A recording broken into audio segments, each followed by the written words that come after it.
don't need Netflix, you don't need cable. Hop on YouTube, welcome to the hood table, where we chop up local and global events vocally. You don't really wanna miss out on these conversations. Just joke a little, laugh a little, get that wine in your system, fill your glass a little, expose current events, talk trash a little. You never know, these opinions might clash a little. Get addicted to the content, got them binge watching. You don't like it, then you want invited. Bet your friends watching in the house and your job parking lot before you clocking. They don't wanna miss a second of this HD content. Everybody think they got something to say, so it's an open invitation, bring it to the table. But if you come whack, just know we ain't buying in. We gon' probably turn it back and tell you sorry, try again. Yeah, welcome to the hood table. You don't need Netflix, you don't need cable. Yeah, welcome to the hood table. You don't need Netflix, you don't need cable.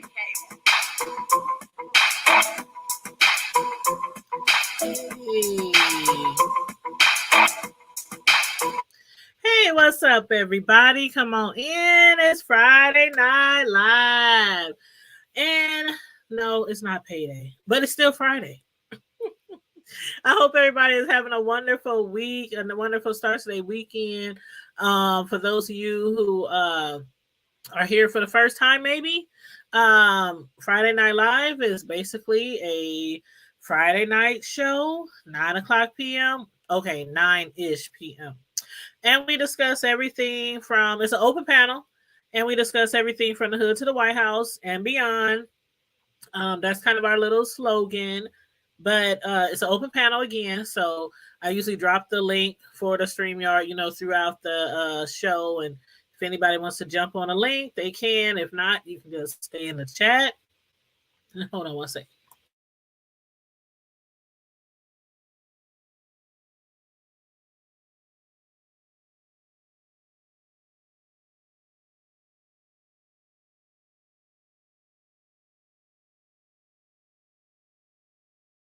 Yes. So if anybody wants to drop in the chat, drop on the StreamYard. As a matter of fact, let me get the link real quick. And it's basically just open panel. We just discuss everything. If the lives go too long on Friday night, what I normally do, because I know how it is to try to rewatch somebody's very lengthy live on YouTube, or trying to skip around and all that and try to find, sometimes these long lives, we always possibly, maybe, kind of sometimes get off track. Because it's Friday Night Live, no topics off limits, so we be all over the place. So what I do normally is I might take certain portions of the live after the show wrap up and after the YouTube finished processing the entire video and stuff. I normally, if it's a long video, just take out bits and clips, and different topics, different subjects that we might have spoke about in the live, and I'll create smaller videos for you guys. I do find that it's kind of helpful, because I know on Friday nights we can go very long. I think the longest we went was almost 6 hours. And we try not to go that long, but sometimes, you just get wrapped up and you forget about the time and the conversation, and you just be having so much fun. And so when they get real long, I just be like, okay, I'm just going to go in here, edit, flip out a few pieces here and there, and then just throw them up on the, on the platform, on my YouTube channel. And that way, people can just literally go through the videos, be like, oh, okay, I want to hear about that. I want to hear about that. But yes. Hey, sister, how you doing? What's going on with you? Thanks for tuning in tonight. I literally just got in a little while ago because I went to try out this soul food restaurant, which is down the road from us. It's about a 20-minute drive in Bellevue. I'm in Omaha, and it's in Bellevue. And so there's this restaurant called Shug's, and they were on the news earlier this week. And I guess somebody on the news station, matter of fact, it was Channel 3. And there was a lady on the news station, a black lady, and she was interviewing this restaurant because it is a soul food restaurant. It is African American History Month, and they are black owned. So she wanted to go over there and interview them because they are newly, they only been open for 4 or 5 months.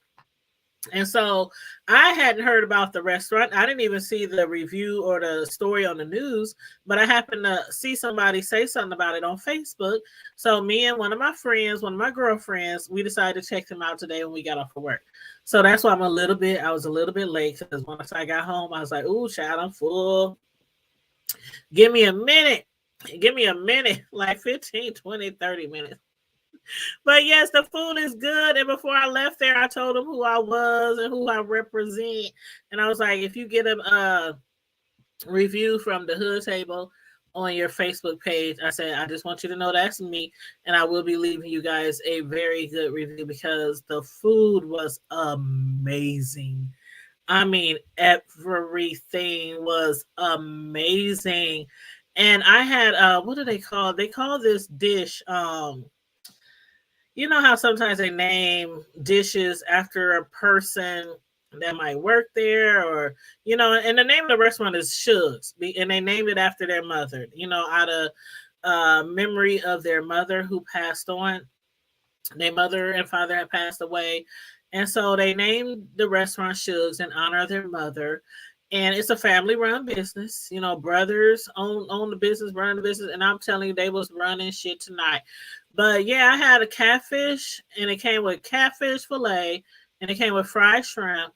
It also came with a sausages, and the sausages was one of those old down south Alabama sausages, those them Southern links.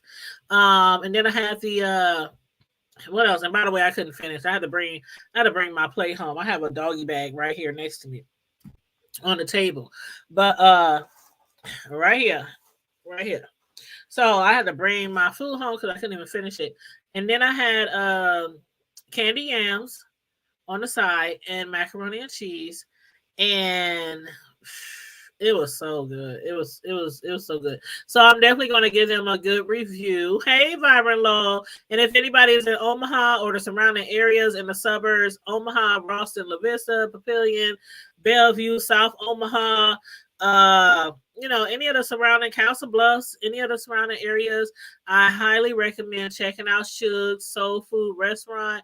The food was really good. The prices was really reasonable. And you get nice sized portions. So I'm glad that one of the news platforms in our community did a story on them, because they said since they was on the news, they have been swamped, like really swamped. And we got there right on time tonight before they got too busy, because after we got there, we got literally the last table. Put on my Japanese cherry blossom. Ooh, one of my favorites from Bath and Body. I think my son or my son's girlfriend, my youngest son or my son's girlfriend got me this for Christmas. They bought me a whole bunch of Bath and Body stuff, lotions and sprays and candles. And I'm like if you ever, and I'm not trying to say nothing here. I'm just saying the people who know me close to me in my city or whatever, friends and family who know me, they know I'm a big on candles. I'm big on lotions and smell goods and bubble bath stuffs and salts and all that kind of stuff. But yes, sister said I'm doing all right. Thanks for asking. I'm going to have to try that restaurant out. I work in Bellevue, Nebraska. I never heard of that restaurant. Shugs. Hold on. Let me tell you, sister. Let me pull up the hold on. It's called Shugs Comfort Food. I'm gonna put the whole address in here, because if you work in Bellevue, you might be going past there. Let me put the address in here. Okay, Shugs.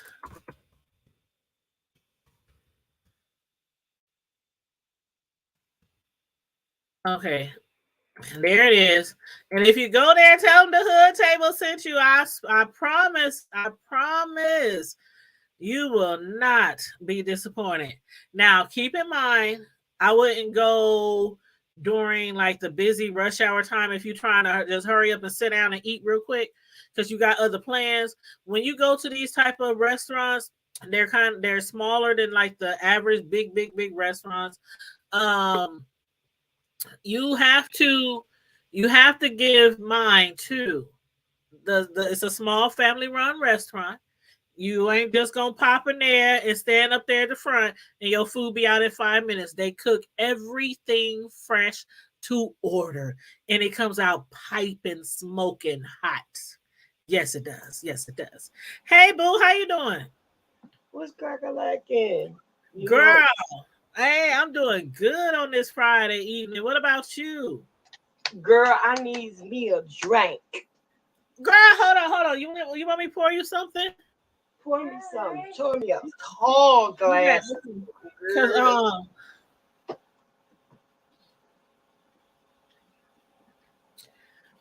what do you desire?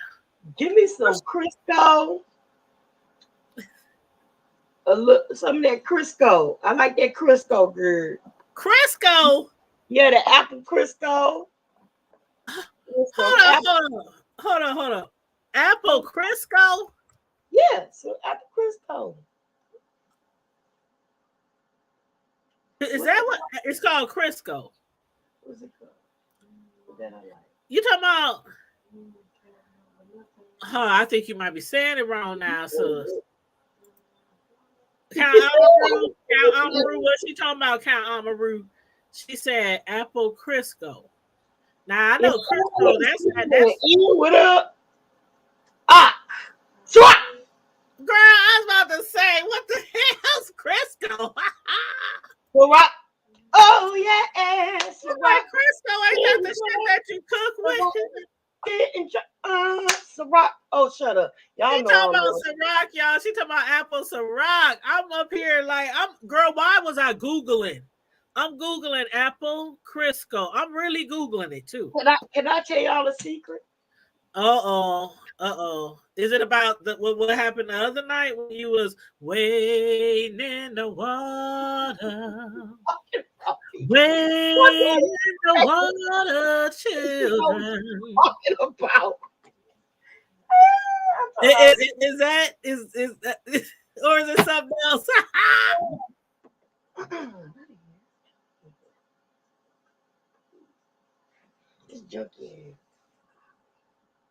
Okay, go ahead. I'm serious. I'm so serious. What happened was I just found out that Ciroc, what him know? What's that name? What? Hey, just my fine sis. Yeah, y'all. Crisco. Hey, Miss Vibrant and 5 Cent and yeah, we got sister in the chat. Count Amaru, Vibrant. Amaru, he ain't up here. I don't know, Count Amaru. He probably just got off of work.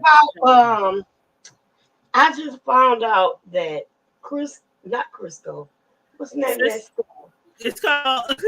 You talking about the apple Ciroc? Apple Ciroc? No, not that. What? The Cristal? The This Erkenjerk? The Parmesan? This is how it is. It's out of H. Hennessy?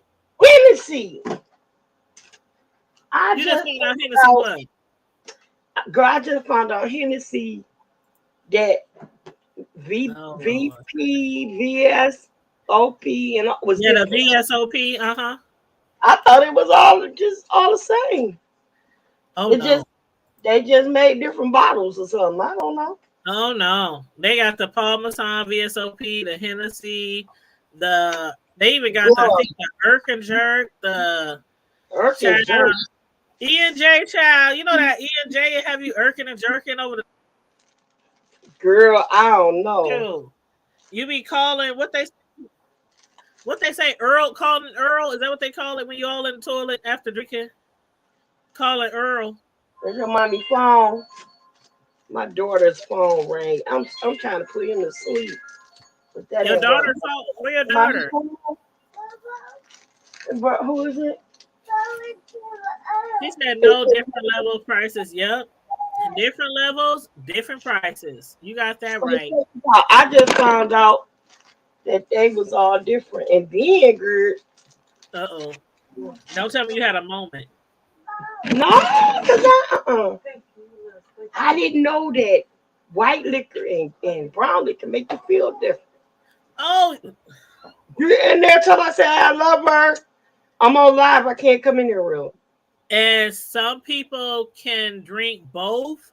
Some people can drink either or, and some people can actually mix. They could drink one dark liquor 1 minute and then the next grab a light liquor.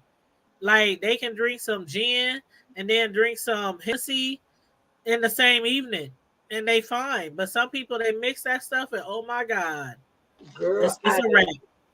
look, I didn't even know. I didn't even know. Yes, Vibrant Lord praying to the porcelain gods. Call it Earl. Girl. Yes. What's up, Nick Nack? What's up, Nikki? I dropped the StreamYard link if anybody wants to jump on the link. Y'all, listen to this. I just want to say, I'm so sorry Hold up, keep talking. I'm gonna go grab something over here. that I'm late and everything. You know the grandbaby here, and you know what happens. He dominates my life because he don't want me to have nothing to do with nobody else. He don't want me to talk to nobody. He don't want me to nothing else to have my attention. But it's Friday. I ain't got no job. I ain't got. Ouch! I just got. Ouch! I just dropped this candle on my foot. Well, hit my ankle. Dang, I step away and I hear you screaming from the other side of the room. What is you doing? I dropped this. I'm lighting my candle and stuff. Girl, you about to set your ooh. that just oh my god. You never know. Y'all know Medea got a new movie out, right? I might be. I think that they're watching it. From us. You never know. Mama Tusi might show up. You know, the first 10 minutes of the show, where oh my god, what's his name? Oh my god, the one that wears the suspenders. The uncle. No. Cora's dad. Brown. Oh Lord, Brown, Mr. Brown. He was out there lighting the grill, and I ain't gonna tell y'all all about the movie, but I seen the girl out when you said that grill. Girl, a damn fool. Oh, he put some gasoline on there. Talking about it need just a little bit more. He said no. We got to fire that's gonna smoke all day. We need a fire that's gonna burn all day for the ribs. Boy. Wait till I go in the house. He said, please promise to not light this grill until I go in the house. Man, Mr. Brown, he lit that grill. Karma Diva, why you looking like that? I thought my camera was off. Uh-oh. Girl, and I'm half asleep. I'm telling you, y'all gonna have to forgive me because I will probably be asleep. And well, that's okay. Turn your camera off. My grandbaby over here, so you know how that goes. I kick you out so you can turn your camera off. But girl, when he set that thing on fire and his back was burning and he was running around on that lawn and Medea came out there with a little teacup of water. A teacup girl. Well, I can't wait after the show. After we finish tonight. Poured some of it out before he brought it out there. He poured a little bit of it out. When she got out to the grass, she threw it at him and it missed. She said, "Oops." Girl. Yes, I'm so glad Medea is back. I knew Tyler Perry wouldn't stay gone for long. Girl, but you know what? It was as funny as some of them. I knew Medea wouldn't stay gone for long. The storyline was kind of interesting, but it wasn't as funny as some of them. Yeah, and that's basically where I ended because I had to hurry up and go and meet my friend somewhere. So after we finish our show tonight, I'm gonna stay up and watch the rest of it. Hold on, y'all. I gotta pick him up. He won't let me without him. Hold on, man. Okay, y'all. Come on. But yeah, I thought The the food movie salt in started the off chat. good. Huh? I thought the movie started off pretty good. I had posted it on Facebook that I was gonna do a review on the new Yeah, I Medea. watched it because you said that. Yeah, and people, but people under my post, they said thanks for the reminder. Some people said it was really funny, and don't pay attention to what the reviews say. Make your own opinion. Um, Girl, I love me some Tyler Perry. He can do about I do anything. too. I Yeah, like Terry Perry. Like some of his storylines and some of his TV shows, I'll be like, Lord Jesus, but I still like him. I still like him. I love Tyler Perry. Yeah, but I heard he got different writers now. Is that true? That's You know good. what? He probably did because he was doing a lot, and he got a kid now. Hmm. You know, I didn't understand how you could write so many scripts by yourself. girl, Like, you can do it. You can do it. Like, but it takes a lot of time. That's why my darn book ain't finished yet. Because it takes a lot of I time. can't even balance a checkbook by myself. So writing all them different scripts, you know, Girl, oh, you balance it pretty good, girlfriend. You about to buy a I house. ain't balanced a checkbook. I ain't balanced a checkbook in so long. I done gave up on the checkbooks. I got that overdraft Mhm. protection. So if my shit go over, they pull it from my savings account. That's my checkbook. Did you hear what Shoot. I said? What? I said you balancing it pretty good. You buying a house. Oh Hmm. shoot. That ain't got nothing to do with the checkbook. They got a whole lot to do with it. So That's just paying off bills, honey, and keeping that credit right. That's they all. got a whole lot to do with it, my girl.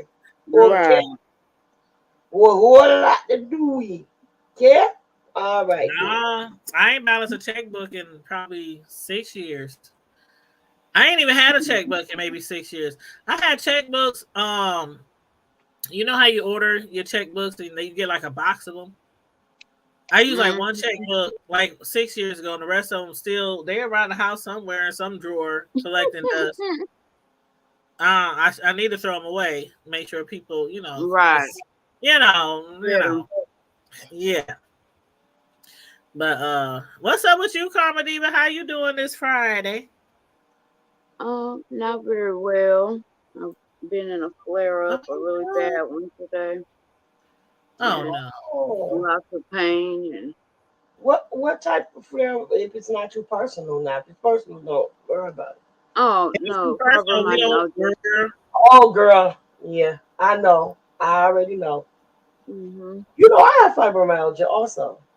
Oh, do you? Yes. So Hmm. that's why I tell you, sometimes I have good days and bad days. I heard you Mm-hmm. talk about it.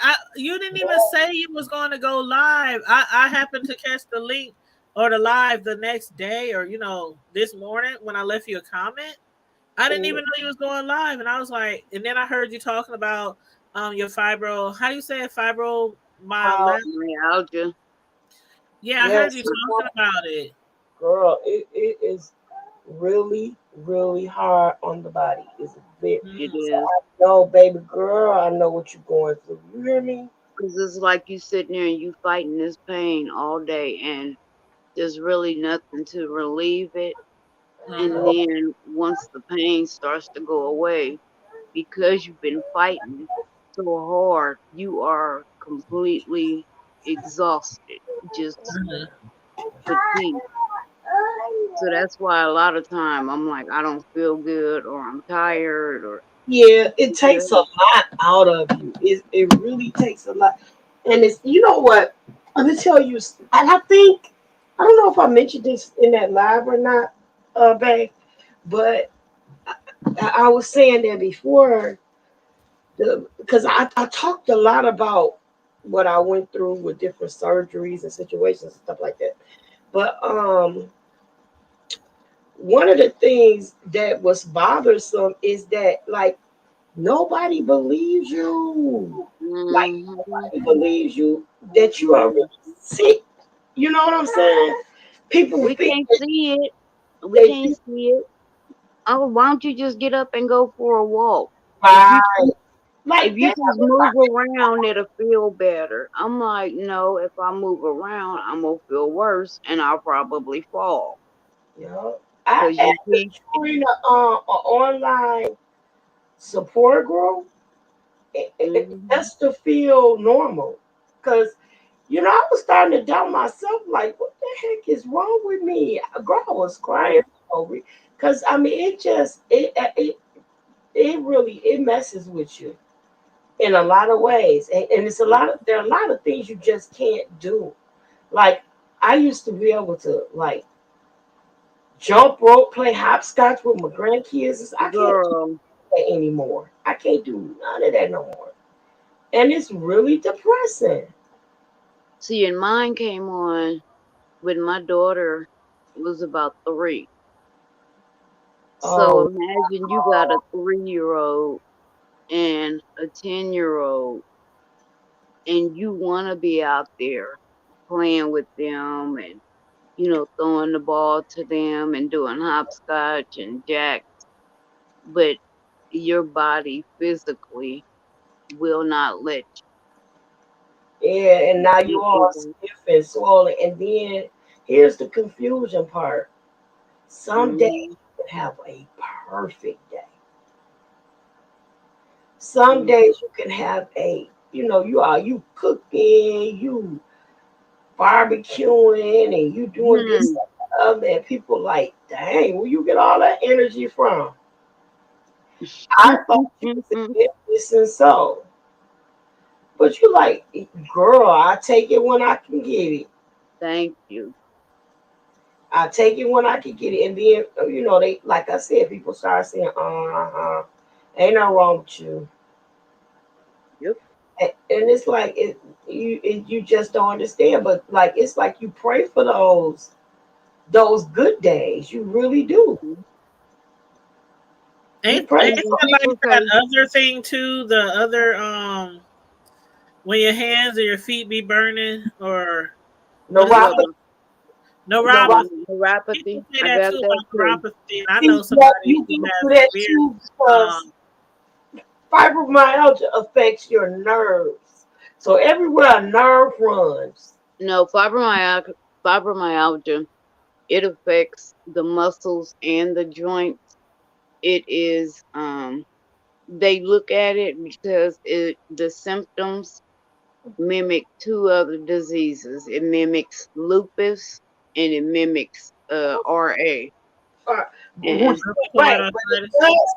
See, this is gosh, boy. and both of those are This autoimmune diseases. They just last year classified finally fibromyalgia as an autoimmune disease. Oh, okay. Well, I know somebody who has severe peripheral neuropathy, yeah, and they hold be on. Hmm. in pain a lot. This is what I Hmm. was saying. Everywhere that there is a nerve ending, your nerves are attached to the muscles, right? So Hmm. everywhere there is a nerve ending, fibromyalgia affects it, right? Yeah, yeah, yeah. So everywhere that you have a nerve, a muscle, a joint, or anything, this is why. Like I have fibromyalgia, but I also have degenerative joint disease, Mm. which that simply is the same as osteoarthritis or whatever. So Hmm. all of my joints are affected. They break down easy, which is why I've had a hip replacement. I have to have the other hip replaced, both knees replaced, my hands, my shoulders, anything there's a joint is affected. But my trigger points with fibromyalgia was in the back of my knee. You know the bend, the fold at the back of your knee. See, and I just went this morning to get x-rays on my knees and my shoulder. See? Because Tanya, didn't I tell you my knees have been killing me Yep. for the past couple of weeks? I can't even, like, I sleep like in a fetal position almost, and just to straighten my leg, just to straighten it out, I'm literally crying out in Yep. pain, Yep. Yep. just to Mm-mm. straighten it out. Yeah, I know I exactly. was in pain so bad, and not to be too personal, but coming from a sitting position to standing up, I was on the toilet trying to stand up, and that hurt. Yeah, Oh, Lord. it's really, really bad. It's really bad, and it's like no one understands what you go through in the course of a day. So Hmm when you know try to explain to people like and they're like, well, why don't you can you just do some exercises, do some stretches, Well, do is there any way to prevent it from happening? Like, you know, how do there, you there's We like? no don't even know how it starts, or why it starts, or how it chooses people, or it just they it don't just know is. cause or cure, sis. Mm, Mm-mm. They don't know it's a And they ain't, and you know what else? They ain't looking for one. they not, you know. That's the fucked up part. They ain't even looking for one. One thing that And then, my godmom said yeah. was fibromyalgia is short for we don't know the hell what's wrong. Hold on, hold on. Oh, for real, oh, for real. child. Let me clean off my little camera thing. And they don't. When it comes to fibromyalgia, and what pisses me off is we had. First of all, they know it exists, but they don't know how. Like I said, how, why, who. But also, it's like it it's so hard to explain. Uh, I'm sorry, it's just hard to explain the brain fogs, the and when I first got it, they were talking about brain fog, and I'm looking like, okay, whatever the hell that is, whatever. Oh my God, that shit is real. That shit is real. Where Is you that like when you literally, like have like you kind of like forget what's going on, or is it like just like now, I'm in the middle of a sentence and can't think of words. You can't think of words to finish your sentence, or Yeah. words that are supposed to be in the sentence. I mean, simple words, little, and you forget, completely forget. Don't just open my door. Is I'm sorry, man, y'all. I'm so oh sorry. child, what you got going on over there? How many kids you got? I thought I was on mute, How many but kids you got over there? my son just about to walk in my room. I hate that. mhm. But like, walk in if you want to. You gonna see something you don't want. Girl, blind as It's hell. gonna haunt you for the rest of your life. It's been blinding forever, ever, ever, ever, ever, I know. Should I Right. be like, okay, now I don't want you to have nightmares for the rest of your life. ever. Shoot. Girl, he might need Mm-mm. a nightmare. Oh, I ain't never walked in like my parents. Like how you walk in on your parents. I know I done had it done to me, forgetting to lock the door, but I've never done it to my parents. They made sure they kept their door locked. Shoot, if Girl, we knocked in that door, we be back. We be back. I wish I Uh, could have a night like that. Night I'm like like, that. oh, I wish that raindrops would there fall. she go. Like I, uh, Not like this. I sent my niece I and love that scene when he's outside and he's at the gate trying to get in, Mhm.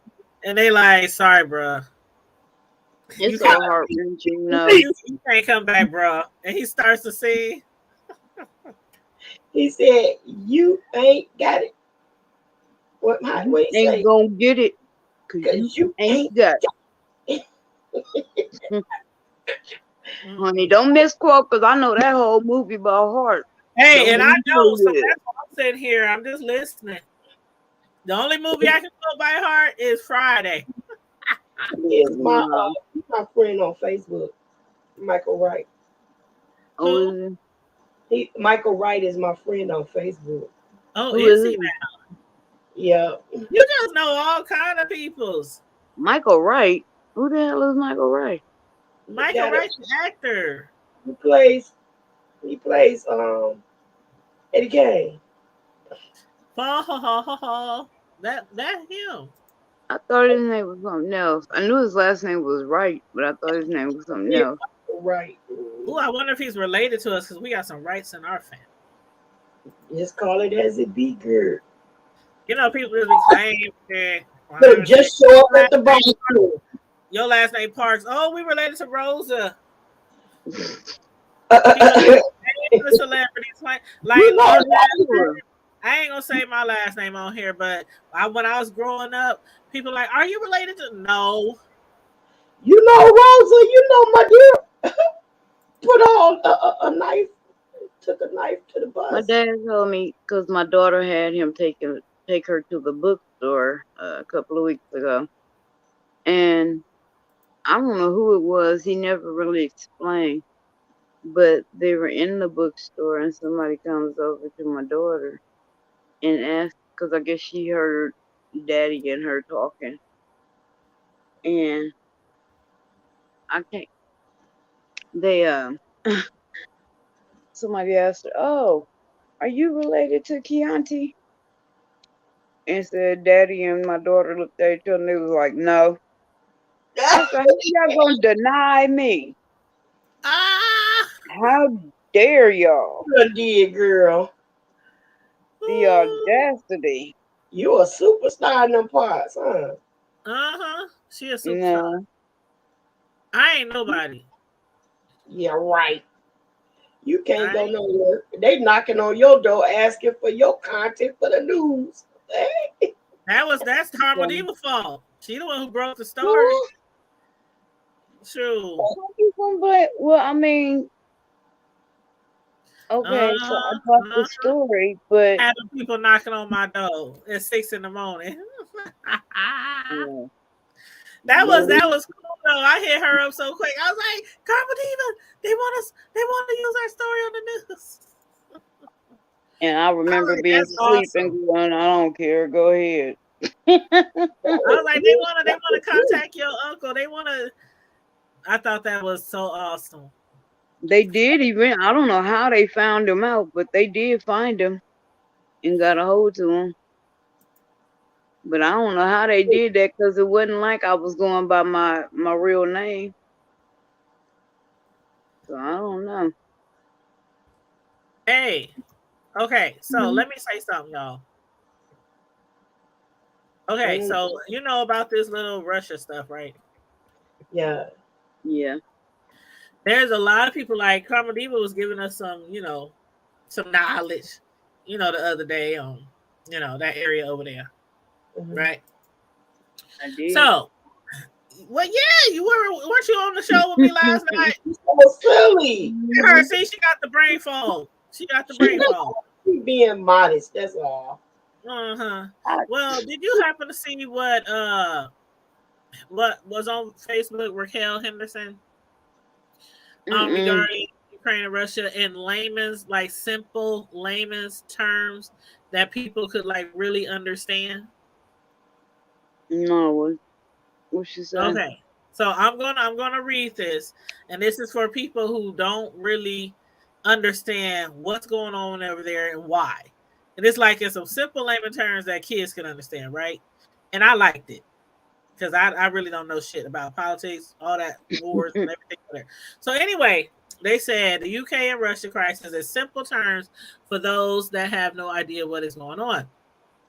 UK used to be in an abusive relationship with Russia, feeding him, letting him use her car, giving him whatever he asked for until she built up the confidence to call it quits back in 1991.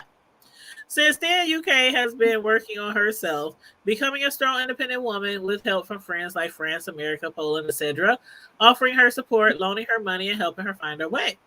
UK have been enjoying being single for 30 years and looking forward to continuing to grow and create new friendships. Now, Russia, being the toxic ex that it is, wants her back and doesn't want her meeting new people or creating any new relationships. A couple of weeks ago, Russia started sitting in the front of UK's house, and when her friends asked him, "What was you doing there?" he said, "Oh, nothing, just getting a little bit of exercise in, that's all."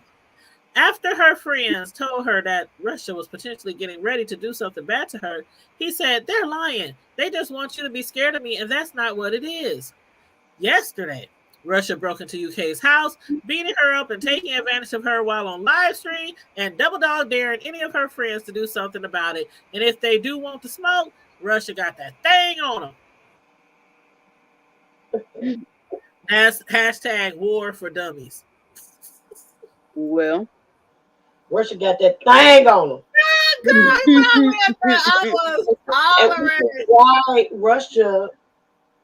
which is why why people are so fearful of the United States going to war with Russia is because of the fact that they know that Russia got that thing on them and don't nobody want it.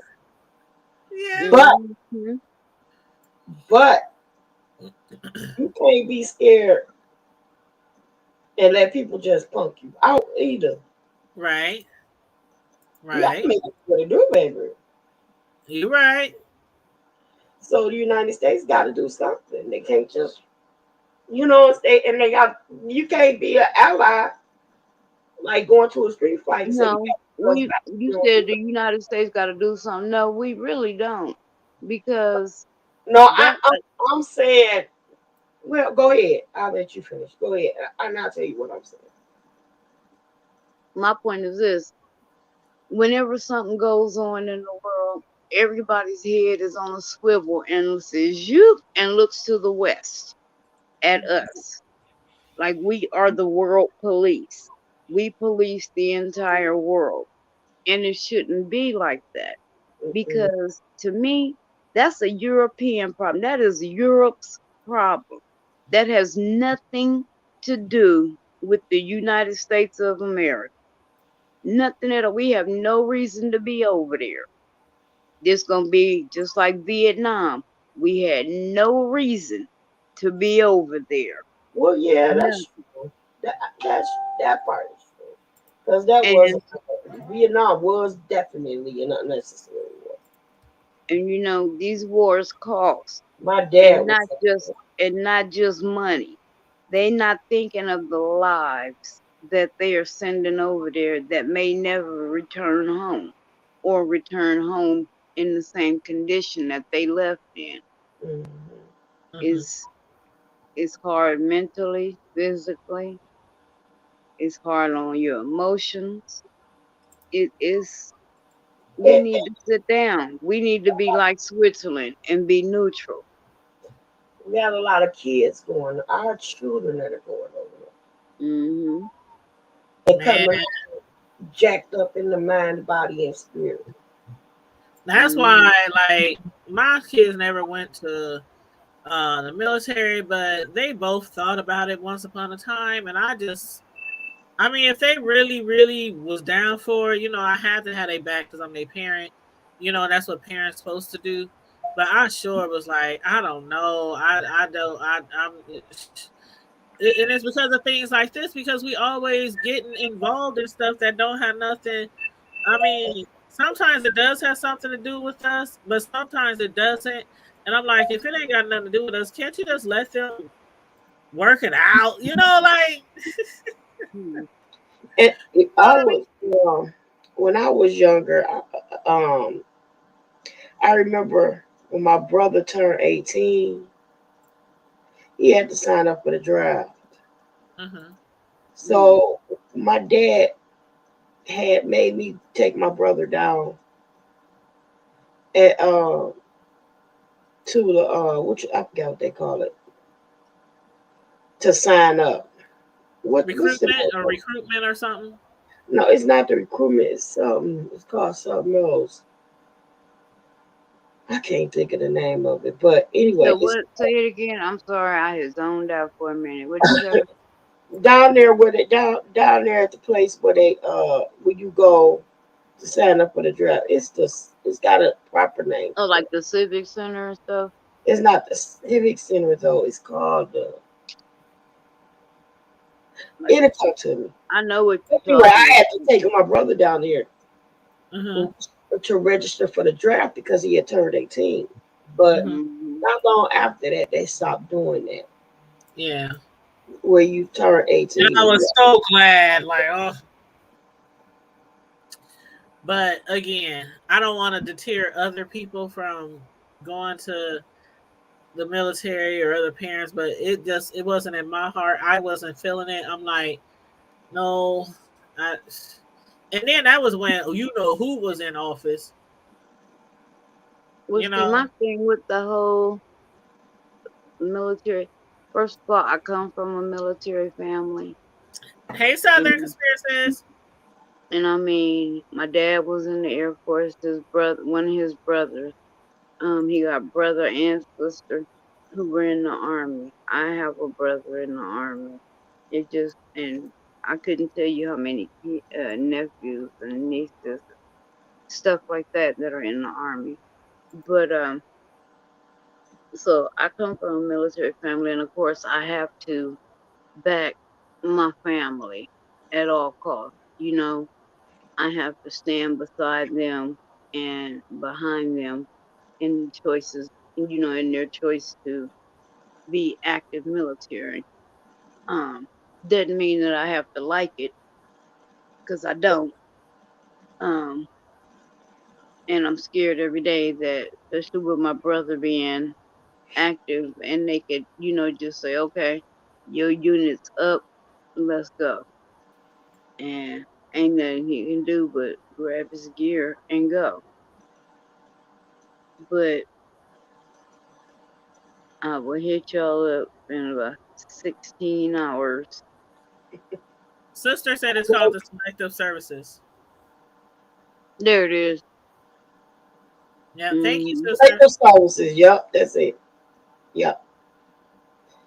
Selective Services. I just heard myself say I hit y'all up in 16 hours. Yeah, I was wondering, was you about to leave? And why 16 hours? Because that's when you're going to wake up. Right. Like, that's all that is. That's sleepiness. 2 nights worth of sleep. That's sleepiness talking. I don't feel so good. She said, get off of here and go to bed before you end up slurring and telling us all your business. I'll stay on here for a little while longer. And then I'm gonna act like I don't know what's going on, girl. Talk. What's your bank account number? Stay on there a little while longer, girl. Tell it all. You're so wrong. I would drop you off. I would drop you off. Yeah, you probably do. Look, you gonna drop me off probably after I done went to the ATM first. Y'all wasn't on. She wasn't on here when I told on myself the other day. I've been like, but Carmen, you said that was for my housewarming. Speaking of housewarming, somebody sent me a housewarming gift, and I don't know who sent it. Some people hit me up. Some people hit me up in my IG or Facebook or somewhere, and they say, I sent you this, and I can say thank you properly and all that. But whoever sent me this gift, it was a stainless steel container. Those containers you sit on your counter. They had like the big spoons, the big forks, the big, all those things in there, and they all stainless steel. Well, I got the stainless steel container, and it was supposed to come with 12 pieces to it, the spoons and all those different things, and it didn't come with none of them. Oh.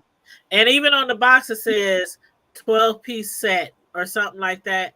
And I specifically ordered it because I liked it and it had all the pieces inside. And so I opened it. I was all excited and I opened it and I'm looking in there. I'm shaking the box, reaching in the box, like, where the rest of the stuff at? And it wasn't in there. So I don't know who sent it to me, but my friend, thinking you finna get some utensils. The 12 pieces is the shelf they had to snap together. No utensils came in there. So I'm thinking, can I complain to Amazon even though I'm not the one who bought the gift? And my friend said, yeah, call them up and tell them somebody sent you that. And So I gotta call them tomorrow. I was so disappointed. I was like, what? You can give I me was the so extra caddy. I'll take the extra See, caddy. I don't even know if they'll send me just the spoons and stuff that didn't. Oh, matter of fact, hold on, let me grab it. I'm gonna show y'all. I'll be right back. I'm excited. Mhm. But yeah, girl, I was telling about my little medicinal marijuana experience. Girl, you would have been rolling. Oh boy. Sis. Sis. It was horrible. Oh God. Okay, here it is, you guys. I'm gonna make myself big so you guys can see it really good. Okay, What are you, Alice in Wonderland? Gonna make yourself big and then shrink yourself? girl, you really, girl. Anyway, um, okay, here's the picture. Y'all see it? Yeah. It says kitchen tool set, stainless kitchen tool set with holder, 10-piece set. Oh, I said it wrong. I said 12-piece, but it says 10-piece set. Come with tongs and everything, mashed potato Mm. masher, everything that you need. And it says on the side, set includes, and it lists everything. And when it came, I opened up the box. I was so excited. I was like, "Ooh, cool!" Was, This was was one of the items I really, really wanted on my list. And I Did you opened look it up. at it before you opened it and see that the tape had been tampered with? No, it wasn't. It wasn't no tape. I mean, the package, the Amazon package wasn't tampered with. It was taped like it normally usually is when I receive something, and it had nothing on the inside. And I was like, maybe it's gonna come in a separate box. But then I'm like, no, it would have came all together. Mm, mm, mm. So whoever sent me this, I'm very, very, very appreciative, and I thank you so very much. Even though all the pieces didn't come with it, but I will call Amazon tomorrow and ask them to send me the rest. Let me What's up, tell you. girl? Let What up? me tell you what happened when I called Amazon today. So, well, actually, I called them yesterday. So I had purchased this a little portable washer, and I got it about a year ago because by me having the issues with my legs going up and downstairs, I bought the portable washer because I put it in my bathroom or whatever, and it stopped working. But I bought an extended warranty. Plus, come to find out, I was still under the manufacturer's warranty. So I called Amazon and they said, okay, well, not Amazon, Walmart. And I said, well, I have the warranty, whatever. And they looked it up and they said, well, the manufacturer is still honoring their warranty because it's not even a year old yet. I said, okay, cool. They said, we'll call this number, blah, blah, blah. Call the number, talk to the young lady. She said, send me a video of what the washer is doing. And when you send a video, send it to this email address and put your order number in the subject line. I says, okay, cool. So I did exactly what I was asked to do or what have you. So whoever got the letter or whatever of the the notification or what have you sent me another letter and said, could you include the order number so that we can try to help you with this or something, help you with your situation or whatever. I said, sure. I I'm said, sorry. I was laughing really hard for a second. It was because I saw something on Facebook. I'm not laughing at you, Miss Sister. oh, okay. All right, then. Hmm. So, but anyway, they go, well, make sure you send the order number or whatever so we can help you. And I said, okay. I said, I did include the order number the with the email in the subject line as I was asked to do. But here it is. Girl, you know, when they replied to me, you know what they said? Whoever it was said, well, your item is the item you purchased is not in warranty, so solve it yourself. Uh-uh. Girl, I said, first of all, that's a lie. Because I was just told when I first called that it was still under the manufacturer's warranty. And They if could have told me that. Oh no. and it was under the. I said, how you gonna get grim and girl, solve it yourself? I'm a inbox you the notification. Girl,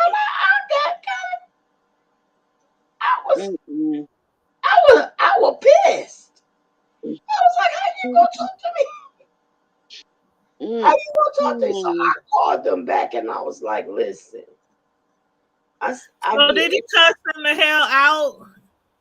Girl, I get I don't know if you cussed him out, but that's what she's more Christian like than I am, because I would have cussed them smooth out. I would have cussed him, his mama, his grandmama, and I'd be like, God ain't through with me yet. Girl, I'm so pissed right now. I don't know what to do. So I said, okay. I called. I called them back and I called what you call a place. Customer service. I called Walmart back and told them about what happened. They gave me a full refund. Hell yeah. Yeah, they gave me a full refund for my item. But I was really pissed because I was like, you know, how you gonna talk to me like that? Talking about solve it yourself. Girl. Ooh. I was so offended. Look, I'd still be cussing their asses out right now. Like, what you say, ma'am, sir? What you say? What's your name? Butter. You hear me? See, we can't even talk. I mean, sometimes I be wishing I could just when I gotta help out on the phone sometimes, but I be like, sometimes I just have to stop, breathe, and pause, and the person on the phone line be like, "Hello, oh, I'm still here. I'm still here." No, we used to have. They would ask stupid shit, or they come on and they have an attitude and this and that. And I'd be like, you know what, sir? I apologize that you were having a bad day, but I was not the one that caused it. And please do realize that I am the one trying to help you because you called me for help. I did not call you. So if you would like to continue on and get this rectified, I ask that you work with me and be polite. Thank you. When I tell you, I was dumbfounded because I'm like, you know what? And it's like me against them, you know what I'm saying, kind of thing. But I was like, bro, what would you have done in your situation, bro? I want to hear what he would have done. Be like, we in this situation now because your mama couldn't figure out how to put the condom on. But Karma Diva, the customer's always right. No, the fuck they not. What the hell is y'all on here talking about? In this situation, Sislo was absolutely in the right. You should have cussed him out from 5 days, 7 days from Sunday. Bro, you didn't hear what they told her to do with that washing machine? They basically told her to shut up, yeah. That's what they told her. That's what they said. Wow, really? That's what he said. Where in the history of nigga don't... He can't even get his words out. I know. Okay, so Walmart told you to keep the washer and dryer, or they told you to... No. Okay. Walmart. They told her, suck it. Walmart's warranties are ran, you know, the warranties that you get ran out Allstate. Mm-hmm. So when I called, they sent me to To the person to the next door. to the next. Basically, they To the sent me. wrong stuff. They sent me to To the poultry somebody house. else. Mm-mm. When I called them to get the situation rectified, the young lady that I talked to told me, she says, okay, well, all I need you to do is send me the information. The information she asked me, she gave me the address, the email address to send it to, and I sent it to that particular email address. But when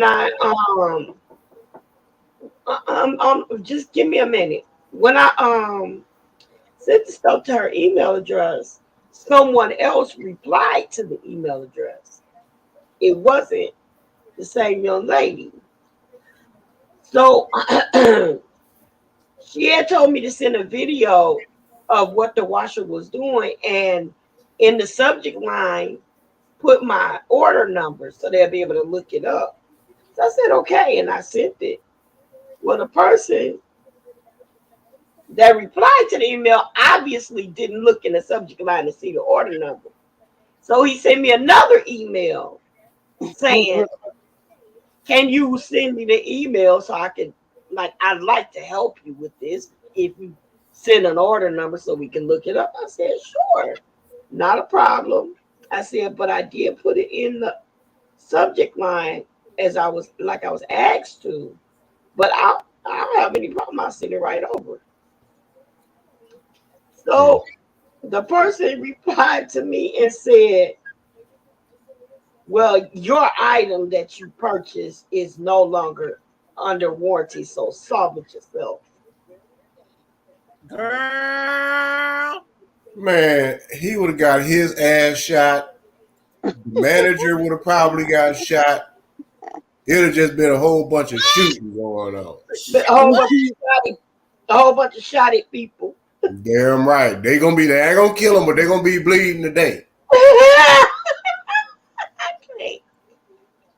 I'm hitting the pinky toe something. I'm something. Man, I was hot. Oh, it'd have been some sugar in the gas tank, antifreeze in the gas tank, all kind of shit going on today. Man, I was hot and heated. There would have been some doxing going on. It would have been all kind of shit. He said doxing. Girl. You know what doxing is. I'm just it ain't nothing but a new word for blacklisting. He gonna find out today. Oh my God. Ain't nothing but a new version of blacklisting. That ain't now. Oh my God. Don't play. Don't play. Everybody and anything can be fine. They ought to be ashamed of themselves. You know what? Stop giving y'all money to Walmart. Go to the local House of Poetry or something. They got washing machines to dry. But see, it wasn't Walmart. It was the customer service company that they go through. Right. It was the manufacturer. But the thing is, it's the people. It was the customer service. But who do they represent? The House of Poetry. So it was Julio and Raimundo, but y'all wasn't tight like that. Just my 5 cents said, since though it was the way he said it to you. He didn't have to say it like that. Yeah, that's that's some nigga shit. Yeah, I'll put him on blast. That's what I did. I put him on blast. He would have been. Maybe he was just having one of those days. He was lying because it is covered. That's the problem. He was having It don't matter. He would have been on the local. He would have been on a Sunday morning local church announcement. Everybody knew his business. Everybody knew his business. The local church news announcements for the week. Everybody would have knew his business. Man. His phone number, where he stay at. The Saints, we want you to pray for him. We want y'all to go over to his house because he needs the Lord. That boy need to be saved. He said he wanted to give his life to the Lord. He waited for y'all to go on over there and meet up with. He'd be mad as hell. I'll be sending Jehovah's Witnesses to his house. Everybody. The Mormons, the Latter-day Saints. Everybody. The little Girl Scout cookies. Him downstairs. That would have been happening. Him downstairs. Heated. Oh my God. I was heated. I know you was, so sister. I was Speaking of which, I got something I got to say. Disclaimer. it's gonna be one of those moments. Disclaimer up, he said. Praise white Jesus. All right. Clear. It's clear, Jesus. Clear, Jesus. Okay. But on the strip, did y'all see? Girl, now y'all know I got to start with home first, right? Mm-hmm. The state of Nebraska. I am about to tear y'all a new one. I gotta look at y'all. What we do? What we do? Oh yeah. He said he gotta get on. Y'all dusty ass legislator, huh? I forgot his name, that old bastard. But look him up. That he just He look like Uncle Fester. what you talking about? He just resigned. They let him resign. Now, mind you, this was who was the chick from Omaha that was used to work for the state senators or legislature? It was a Kavanaugh. I can't remember her name, but Yeah, Kavanaugh here. okay, well, this lady was working for the state legislature, whatever. Well, I guess that they come to find out this old man. They buried the man talking about it was a woman. Senator Mike Groen, who resigned after admitting that he took photos of a legislative staffer without her knowledge. And she's from, and on top of that, it wasn't just her; it was a whole bunch of them plus his wife. He was basically cropping the pictures. Basically, he was jacking off to the pictures. Mm-hmm. He was basically cropping the pictures. You know, like, oh, she got some nice legs, and you know, she got some nice boobies and all that. Yeah, he had been doing it for a while. Now it's funny how they let him go with no issues. Let me show y'all his picture though. Let me show y'all who he is though. Oh yeah, my boy Dr. Rashad, Dr. Richard. Yeah, that ain't indisputable. Yeah, he be amazing. Hold on. Let me show you who he is though. He didn't bust it out everybody, man. He been the man with the tea the last few days. He been telling there you go. Look at him. Look at it. He looked like he hang out at Dr. John's. Like he the first. Hey, he romantic. He said Dr. John's. That's where I hang out. And wait a minute. Speaking of romantic, you know they are building one on 30th Street. Yes, and I'm gonna be right there. Give me some romance stuff. Niggas need to be trying to get some help worrying about going to a damn nudie shop. Dr. John sells some nice plus size lingerie. Okay, I ain't knocking that, but he did all that old. That nigga still selling VHS tapes. Around Christmas and Valentine's Day. They be having some cute lingeries around Christmas and Valentine's Day. I'm just saying. Man, he's still selling VHS tapes for and they $35. sell all kind of videos, every kind of video that you need. $39.99 for a VHS tape. All kind of lubes and oils and creams and. I'm pretty sure he got all that. With the old man, look at him. He looked like his hands had some lube on them. There, look at him. Look at him. You stupid. Now I ain't gonna even worry about him past his funky ass. Now also. I don't know if y'all been paying attention, but did y'all see the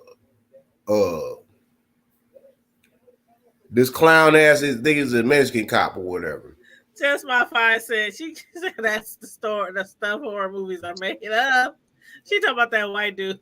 See, and Maurice was already on it. I didn't know. Hey, Mo, oh no, not that. But no, he basically, but on the strip, I can't remember where this just happened at, but this sister had been getting attacked, and she called the cops. Don't you know the cops showed up and whooped her ass? And she didn't have nothing. Yeah, this is going viral. This cop had grabbed punk ass Mexican cop, whatever. Is it Nebraska too? No. This black, I'm done with Nebraska for the moment. Okay. But this black chick had I guess she was getting, I guess there was somebody they had been trying to jump on her or whatever. So she called the cops for some help. They get there and start whooping her ass and dragging her and flipping her around like a rag doll, like they did the little young chick on the mini bike. You muted, sis. I can't. This is just. I'm sorry. Do you know any details so I can look it up? Let me see if I can find it. Oh man, I don't know. Black woman assaulted by a cop. I don't know. She was already getting assaulted, and then the cops came and assaulted. But it should be the latest thing, man. Is it'll come to me. But anyway, if you find it, let me know, because I got so much information right now. It's just like information overload, like data. But yeah, this shit just went because it's kind of been going around with what's the other story too? With this, it's kind of been going in between with this House Bill 2319 that the state of Arizona is trying to implement. Don't you know that these motherfuckers had the nerve to say if the murder of George Floyd would have happened in the state of Arizona, don't you know that everybody that was involved, that was videotaping, they say is against the law, they could have went to jail and been prosecuted? These idiots. I just saw what Mo said. I'm sorry. No, you good. He said I'm gonna apologize for taking pictures of you without your knowledge. No, you can take pictures of me. Hold up. But did you know that? Did y'all know that? Did y'all know that that's that they're trying to make that a law, and they basically what it was, the senator first lied and said that was an ideal, and then he finally came out and told the truth and said was actually no, that was an ideal from a Tucson cop, because now they want to basically try to come up with this where you got to be at least 15 feet or beyond to record, and if a cop tells you more than 3 times to stop recording, you can basically be arrested, and you'll be charged with a 3rd degree misdemeanor, which is a 30 days in jail for violating. So basically, well, 15 feet isn't that far away, so that's still a pretty good distance to get some good footage. But I see still, though, so it's really 15 feet and beyond, meaning that even if you're 15 feet and beyond, if they tell you 3 times stop recording, but you're gonna tell me I got a constitutional right too, but then you're gonna turn around in the same breath and say that I don't. Come on, man. We all know what this is about. We all exactly know that they want to take it back to that's why a lot of them are quitting and doing what they're doing, because they can't get away with the bullshit that they've been doing. They ain't just whooping our asses. They've been whooping these back road hillbillies and redneck bodies. They've been whooping folks' asses for decades. Mm-hmm. Now, with them getting attacked or people fighting back now, it's more saying like, well, we're the good guys. What do we do? You did every damn thing wrong. So it's like, hey, man, I mean, I've been on so much it's been so much doggone information coming my way. It's like, this shit is crazy. But for that, though, for the cop, I don't know if you found it yet, but for that cop, the sister had called the police literally because she was getting assaulted. I guess she was getting jumped by 2 or 3 other people. Police showed up. She became a victim of assault and brutal assault from the police. And she was the one that was getting attacked. So basically, she called the police while she was getting her ass whooped. Police showed up and started whooping on her ass for no reason. She's the victim and getting beat up by the motherfuckers that's supposed to be protecting the circle. Somebody make that make sense.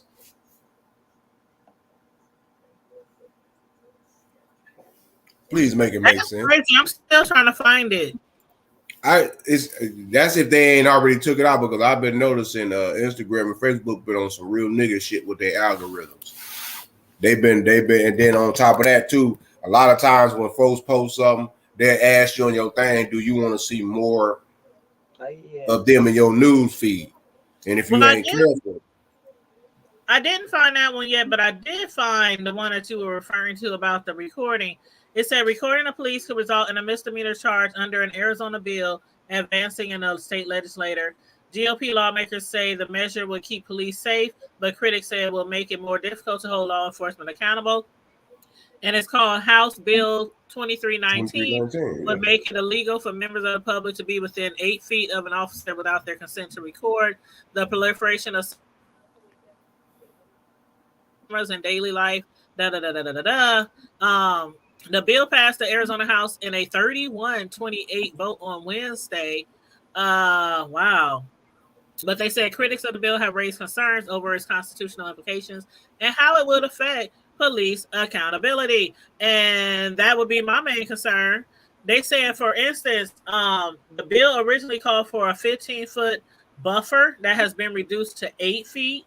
He said this is in line with previous Supreme Court ruling. So it previously called for 15 feet, but now they reduced it to 8 feet. So they saying that we have to be at least 8 feet away. Is that what it's saying? They're gonna shoot that bullshit down the minute that it do pass, because of, for one, how you gonna tell me that legally I got a constitutional right to do it, but then in the same breath you're telling me that I can't, but I gotta have this criteria in order to do it. Man, fuck all that. Here's the thing.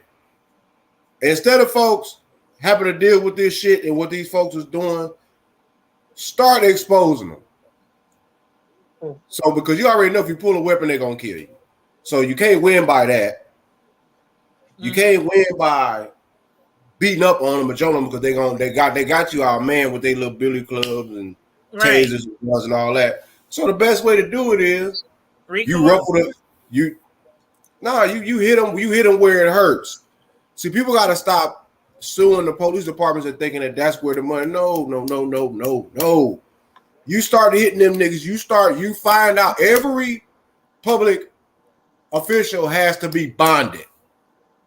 Every single one. You find out their bond. You find out who their company that is bonding them. Find out if they are one up under umbrella, because if they're up under umbrella policy, it's going to be a little bit tougher, because that means that they're up under the Fraternal Order of the Police Union policy. So they might be a little bit rougher, but it's not impossible. But most, because all public, especially law enforcement, they have to have a bond to cover that firearm that they have, that weapon. So when you start going after that bond, it's like an underwriter. You understand underwriting too. When the underwriter sees so many flags and so many checks, every public officer or official has a report card. Just like, when you was growing up, they used to have on a report card, the different color ones. It was the orange one or the green one or the blue one. They either picked E for excellent, S for satisfactory, or I for need or N, need improvement. So that's what we gotta take it. We gotta take it back to that, is because they are like really getting out of line. Like, I'm damn this. They are literally getting back out of line to where nobody's paying attention. And then here it is. I know I might. And the thing is about it, bro, they aren't like getting back out of line. It's the fact that cell phones have improved in technology so well over the years. You can capture some shit going down damn near half a 2-3 blocks away, and you know what I mean. But I'm cool with that. The thing I'm not cool with them changing. I'm not cool with this law. Period. No, hell no, because of the fact I'm saying. I mean, I'm cool as far as with the technology advancing and all that. But here's the thing. That for them to even allow that to even come up to be questioned. So basically, what you're saying in layman terms is that if any type of shit that happens, like what happened to George Floyd, y'all are basically trying to make it illegal for the public to be exposed to these same nefarious activities that y'all already been doing for decades. And that's what they keep referring to.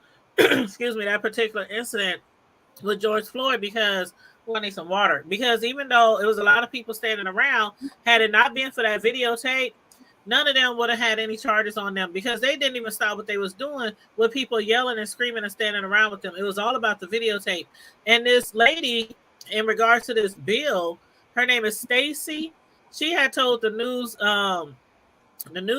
company in Phoenix that she was issued a criminal citation after crossing a police line when intervening on behalf of a homeless man. And she said, but her charges was dropped after a video of the incident was posted on Twitter. She said, I would still be in jail right now, or probably would have gone to jail. Most certainly. And that's something that's like very minute compared to the shit that we'd have seen on tape, on video. But still, she was issued a citation for crossing police line to help a homeless man. And basically, what about the you can't even breathe around them sometimes without being beaten, pummeled on, or shot. So I think with this in Chicago, we need to fight this shit. Did you see the lady in Chicago? Hold on, let me say hi to everybody. Hey G, what's up? They said hey everybody. Maurice said, what's up, Karma Diva? Well, Karma Diva, I think she stepped out of here. Miss Sislo, he said, hey Tone. He said, what's up, bro? Hey. Catherine Paul said, hey, what's up, bots? Chat panel. And 402 said the place that Karma Diva was talking about, that what's that place? Lipstick, what she called it? Romantics. 402 said that's right down the street from an elementary school. They need their ass whooped. Now, see, I didn't know it was right down the street from an elementary school. Which one? That Romantics place that Karma Diva said they opening up on 30th Street. See that? Oh, damn! You said on North 30th. So only elementary school I would know on North 30th. You talking about like going towards Lake North 30th, or you talking about going towards Florence North 30th? Yeah, that's what I'm wondering, because the only school I know on 30th Street over north is Howard Kennedy and Druid Hill off of Sprague or Pratt. But going towards Florence, the only one that I would think that's not on 30th but down the street would be is in Miller Park. By Miller Park, there's but that's in the metro area though, so it can't be over there. No, it's the other one. It's the other one. There's a Catholic. No, there's a Catholic Christian school right on the corner of 30th. You ain't talking about Mandela, is you? Yeah, Mandela right there on 30th. They're trying to put a Romantics over there by Mandela. I don't know. That's what I'm trying to figure out. I'm trying to figure out where. I'm about to get ready to call my brother because that nigga's a teacher over there. He'd be like, "What's wrong?" Hold on, let me look it up. Hold on, let me look it up. No, I found it though, sis. What happened was this was up under this happened down in Jefferson Parish. They just now releasing this shit. This shit happened back in October 16th. Jefferson Parish Sheriff Office. I think it was Alvarado. Yeah, Louisiana deputy who slammed a black woman on pavement was named. Cause this dude has been named in multiple suits. Yeah, Julio Alvarado. JPSO. This happened down in Louisiana. Jefferson Parish, Louisiana. And this shit is seen in the viral video on September 20th, but they just now bringing this shit back up, and I don't even think they charged him. I mean, he literally slammed her down and ripped like a bunch of braids out of her hair and every damn thing. Yeah, I'm gonna definitely have to look that up. I'm gonna have to look that up. And here's no. That's the old Subway, ain't it? It looks like it. I think it is the old Subway. Hold on, let me. Yeah, that's by the Salvation Army. Oh, they doing too much. Now they about to have them folks over there about to have a heart attack. They gonna go over there and go get their medicine from Walgreens, and then they gonna go right across the street and go beat their meat. They ought to be ashamed of themselves. And then they gonna go over there to Baker's and get some cheap ass doggone beer. I can't with you. I cannot. And your sister says a new story is moving into a North Omaha neighborhood, and some of the neighbors are not too happy about it. Romantics is a store for adults. They have shops located across the country, and some people who live around the new store can't believe it's opening in their neighborhood. John Chapman has our story. There used to be a sandwich shop in this building near North 30th and Iowa Streets, and neighbors were shocked when they saw the sign of an adult store above the building. And everybody thought it was going to be a restaurant since it used to be one, Subway, and it's got the lot for it and everything. Curly Brazil lives across the street from the store. He says it doesn't fit with the neighborhood. Kathy Holtz also has a clear view of the adult store. She's not happy about that. I do not want that there, and I would not have bought this house here if I knew I was going to have to look at that all the time, because I took this big ginkgo tree out of my front yard and spent $23,000 on new windows. And I didn't do it so that I could get a clear view of Romantics. That wasn't my purpose at all. We talked to Romantics corporate officials out of Denver. They say they are excited about opening the store and plan to be a great addition to the community. There will be no late night hours here. Officials say they plan to close at 10 p.m. Corporate officials say they plan to use the windows to let light into the shop, and they will have mannequins on display in those windows. That means Curly Brazil has some explaining to do. I'm going to be working on what I'm going to tell my son that establishment is when he's asking about that, because I'm sure he's going to want to know, and he's going to also want to inquire why what happened to the restaurant there. Kathy says she does have concerns about the new business.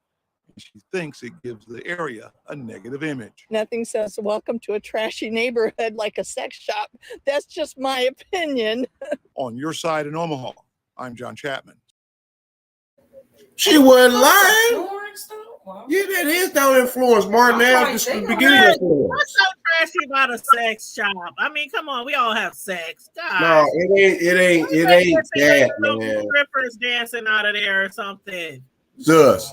How many motherfucking years did this funky ass Omaha, Nebraska, and particularly who the hell voted that bullshit in and allowed that shit to come into that damn district? I don't know. But anyway, no, listen. I don't know. You got because you still got to go to a board, especially when it comes to businesses like that. I get the fact. They might not like where it's at, but for them to be like, "Oh, it's trashy, it's this, it's that," like, oh well, it's a sex shop. Now that part, as far as trashy and sex, and they sell this and they sell that, that's part of. But I'm saying though, you got it right next. You got it right next to a Walgreens. You got it in between a Walgreens and a Salvation Army. Right, and that's why I said I understand that. I just don't like how people talk about it like it's like. But that's a main. That is a main area. People every day buy sex toys, lubes. But that's a main area with a lot of school like kids. I get that. I said I understand that part. What I'm talking about is how people trashing the place like. I mean, trashing the place like it's like, oh, it's so trashy. Is this? Oh, I gotta explain to my kids. Like, okay, I understand y'all don't want it in the neighborhood, but to describe it the way you describe it, like y'all ass is probably over at the one in Council Bluffs every weekend. I would have rather, here's the thing. Instead of it right there, why the hell they didn't take that old bar that's right there behind it in between Salvation Army and the Subway shop? You know, the little bar that's sitting up against. I know. Bam. That would have been perfect. That building been abandoned for years. Y'all just want to put it. It probably shouldn't be in that neighborhood. But no, I'm saying if it is, it should have been like put it in. Okay, so what they gonna put in the back building back there? Since they got the nudie shop right here, what they gonna put back there? Next they gonna I wonder what they gonna put back there. I don't know. I know they're gonna put back there. I don't know who approved it. I don't know who approved it to be right there. They need their ass whooped. I don't know why somebody got paid to be right there. I mean, you used to be able to go in there and get foot longs, and now you can probably go in there and you're gonna get a foot. You gonna get a foot long. I guess you can still get a foot long. Yeah, you'll get a foot long. I'm gonna check it out though. I'm pretty sure you is. Pervert. I have to do a review. For y'all. What you mean, y'all? I don't even. It's for y'all. What this ain't for me. Sister. This can't ain't take her nowhere. This ain't for me. I promise. This ain't. I might try something. Just don't get your sister. She can't take her nowhere. She wants to do reviews. You know what? Back in the day, me and all my girls, we used to get together. We used to go to the one over there in Council Bluffs, and we used to like buy stuff and all kind of trinkets and all type of gadgets and all. We used to make it a girls trip. What if I want to start a church right across the street? Hey, them people in that church, you know what they be doing in church?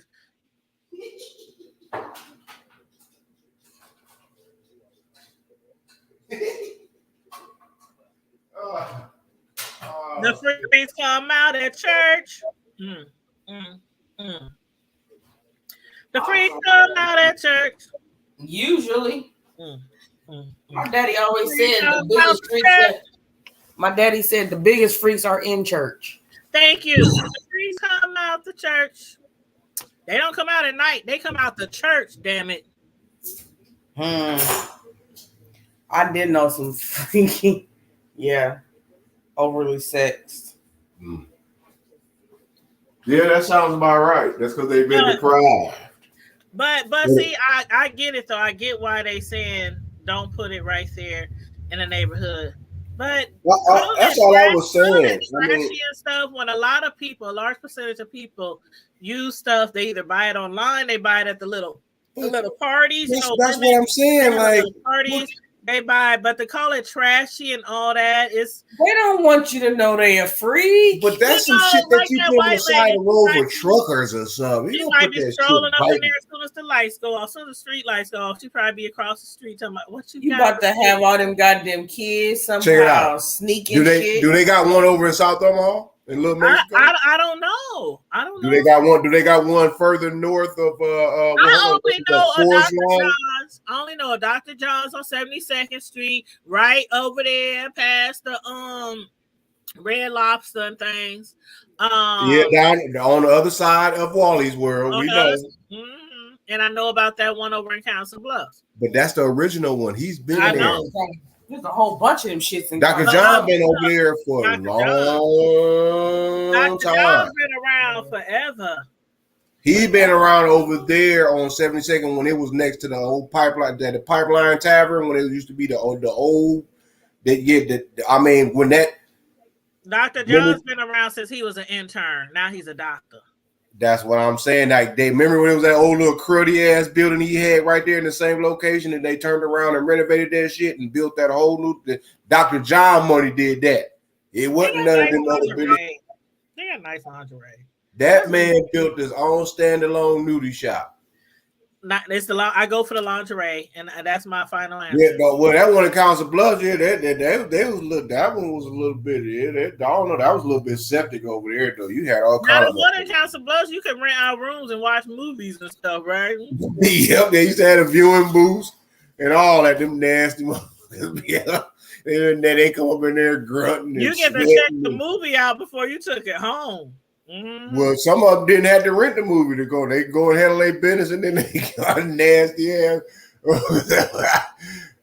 They tripping on there. Yeah, you know what I'm saying? Talking about a hole in the wall. Talking about a hole in the wall. Yeah, they did have a hole in the wall.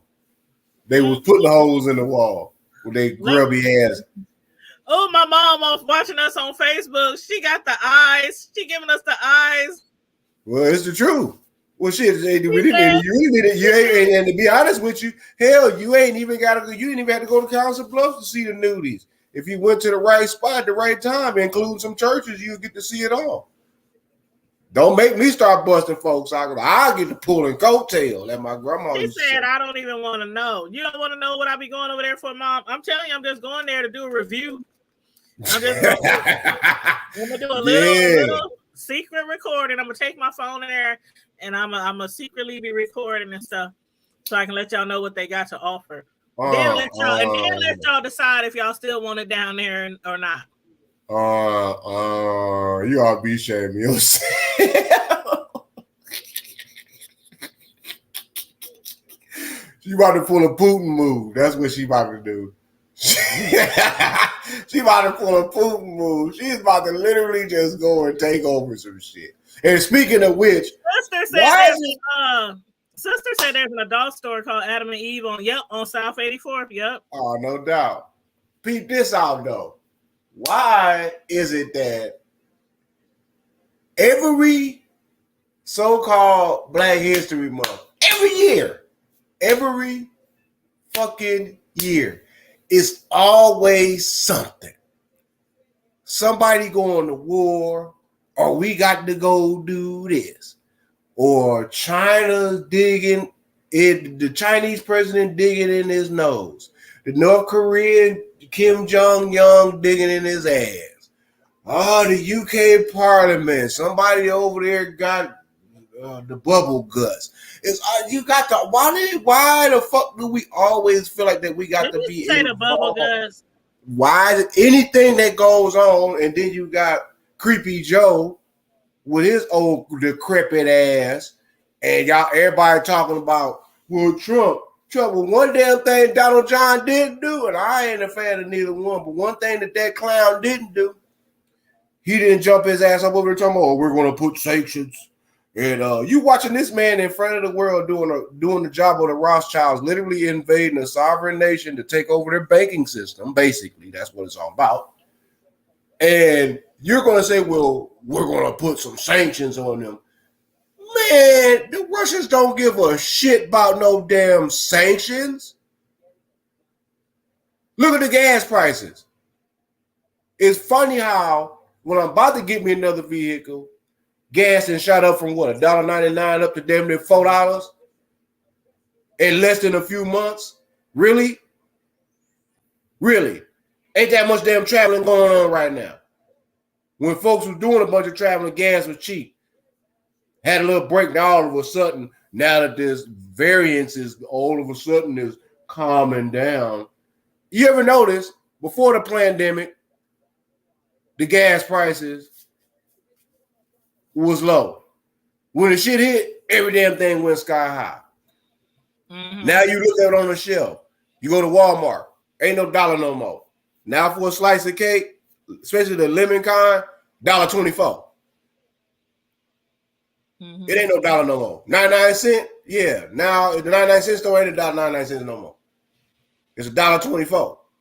Mm-hmm. That's what you paying minimum now. I mean, you got to think. Hell, my doggone insurance just didn't went up by my medical. I mean, my dental and my vision. I'm like, how the hell is that shit gonna go up by this much and it's still the same amount? You know, it's the same. I'm getting the same amount of benefits, but you're charging me more for the same shit. That don't make no sense to me. How much is gas down there? I think I paid $3. Oh, down here, it's climbing. It's still threes. It's still in the low threes, but the shit's climbing. Like $3.24, $3.34, something. Yeah, like well, that. it just depends on where you're getting. If you go to Murphy's, which is Wally's, you're gonna get it for low threes, but in Sam's and there. But other than that, yeah, you going to old funky ass Shell and all them high price ass high beam corner store sand niggas getting your gas. Yeah, you're gonna pay. Well, in Cali, the gas is $5.50 and $6. Ooh. That don't make no damn sense. Jesus. I'll be a walking soul. And California is really expensive. Like sometimes when I be working and excuse me, when I be working, I have to be, because I'm like cross training 3 different departments. But when I'm working in one particular department, I have to like verify income for people who's filing claims and stuff. And they be from Cali and they be telling me they make like $12.50 an hour. Shit like that. I'll be like, how the hell you survive in California on $12.50? I can't survive here in Omaha for $12.50. You'd be surprised. Like, oh Lord, like, or I'll get somebody in New York who's saying they make $13 an hour. And I'm like, how the hell you survive in New York for $13 an hour? Like you gotta live with 8 people. Like there's no way. Yeah, you sharing a brownstone probably with 2 or 3 different families. It might be a 3-story, 4-story building, but y'all shit. It's probably you and 3 other families. Shit. Yeah, because I'm like, well, that person told me they make like $12.50 in Cali, and I wanted to be like, do what? How much is your rent? I'd be wanting to ask questions, but I can't. Rent high as hell. Well, let me tell you something. Right now, rent on the regular, what was that you seen that they talking about with down in Beckham in the San Antonio talking about it was 1078. It's 78 for a 1-bedroom. 1078. But black folks is moving to San Antonio in droves because you know why it costs of living. Apartment building for $1,078, 1-bedroom. Yeah, but it's still a cost of living. That's still cheap. Be like a luxury, like hotel style. No, it could be and it may not be. This depends on what area that you stand in. San Antonio got a lot of different areas. You talking about redlining? Shit. I thought Omaha had a redlining, man. San Antonio got it, man. Damn. mean, at least 2 bedrooms for $1,000 now. 1 bedroom apartment. No, you gonna pay about $1,300-1,400 down there. The shit down here. I need a house before I pay that much for a 1 bedroom apartment. I'm gonna. If here's the thing, they're forcing people to rent because of course a person that's paid that much in rent, you rather have me pay $1,500, $2,000 a month in rent, but you won't give me a contract to pay $800, $900 to $1,000 for a mortgage. That don't make no fucking sense. But you want my money in your punk ass bank. But you rather for me to rent and tax me on my money for NSF if I happen to run into a hard time or something, I gotta use my overdraft. You charge me for that. You charge me the overdraft. You charge me a monthly fee to overdraft. Plus, if I happen to overdraft, depending on how many my limit is, you're gonna charge me per overdraft. Plus, you're gonna deny me a loan of my own damn money. That don't make no damn sense to me. Hey, Miss Mom G. Well, I said last year that I was going to buy me a house, and towards the end of this year, my landlord upped the rent, and I said I'm going to buy me a house because I refuse to pay a certain amount of money to a landlord. I don't care if it's a house or an apartment building. I'm not doing it. So I've been looking for me a house. I'm so tired of that. I've been looking for a year for a house. I'm so tired. Y'all just don't know how. So I'm so tired of padlocking these fucking sand niggas pockets, man. I call them sand niggas. Back in the day when I used to live in the bricks in the projects, and I was making okay money to be in the projects, but as soon as I got up to like, mind you, my oldest son is about to be 25, so I moved in there when he was just born. Damn, I'm getting old. So that was 25 years ago. I was making like $9 an hour. As soon as I went up to like $9.50, they told me my rent in the projects was gonna be $600. Yeah. I said I wish the hell I would pay y'all $600 for these raggedy ass, no central air having, no insulation having, concrete walls having, concrete floors. You gotta pay $75 for each air conditioner and each window. Like concrete floors. I mean, I was like, I wish I would, and I immediately started looking for me a house. Damn right. I just refuse to pay certain things for certain stuff. Damn right. That don't make no cotton picking sense. What I'm saying is that I'm not. So I'm not understanding how in the hills that, like my building that I stay in, this building, this apartment community is damn near my age. And 3 bedrooms down here is at least $1,000 minimum. See, that's cool. 3 bedrooms, 1,000. That's cool. I ain't paying no. Down here though. Down here though, since they don't have, like around normally it's a 3-2 wherever you normally go. Down here, they have a lot of 2-1s, 3-1s. Oh, okay. I'm sorry. I'm not sharing. Up here, they got 4, 3, 2, 1, all the way down. Yeah, I mean, as far as the bathrooms go, down here, a lot of their places they have. You'll be like, oh, I got a 3-bed. Yeah, if you talking about getting a 3-bed, talking about bathrooms compared to okay. Yeah, like if you do have some down here that have 3-3s, 3 beds. Yeah, okay, I got 3 baths. If they got 3 bedrooms, 3 bathrooms, that means each room is renting for at least $1,000. $800 to $1,000. $800, and that's how they do that because these college kids, they got a big ass house and they will rent each room because these dumbass parents is paying this shit. You have to. No, they don't have to. These parents is willing to pay that shit, and these damn landlords is basically capitalizing off of that shit. Because now down here they are displacing families that are on housing. Literally, they're tearing down affordable housing. Literally, to put up shipping containers and shit. Basically, homes that got about 5 bedrooms in them, so they can $1,200 a room for $1,200 plus each. Per room. Yeah. So you got 4 rooms that's bringing you $1,200 a wop.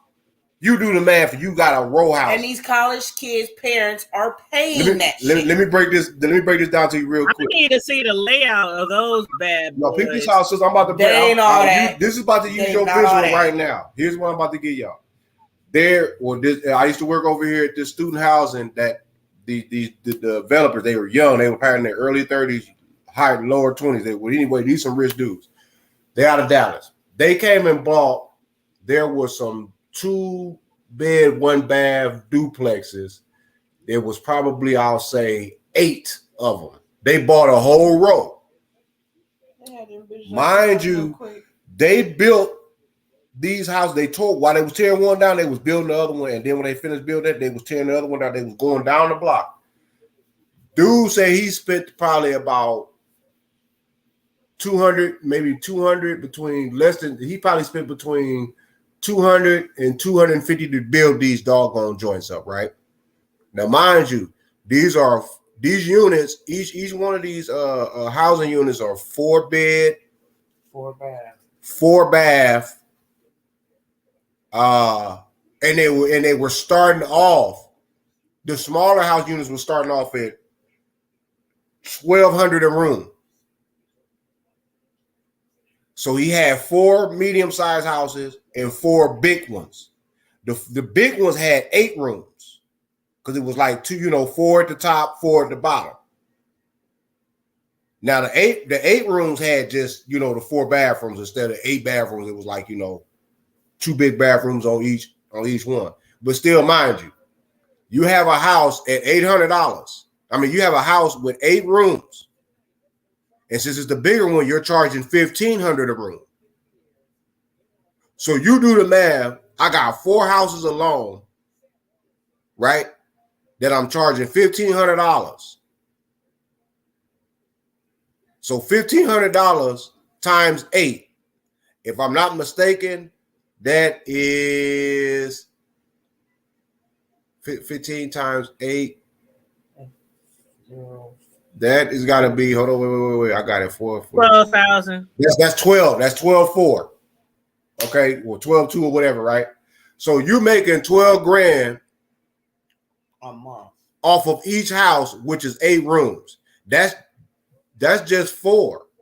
We talking 8 bedrooms. Is that like mansion type house? Like 8 bedrooms? No. Keep this out. No, it's basically they got these newer designs where it's literally like there's an upstairs, but the upstairs it might be like probably about they probably splitting about 2,000 square feet on each floor.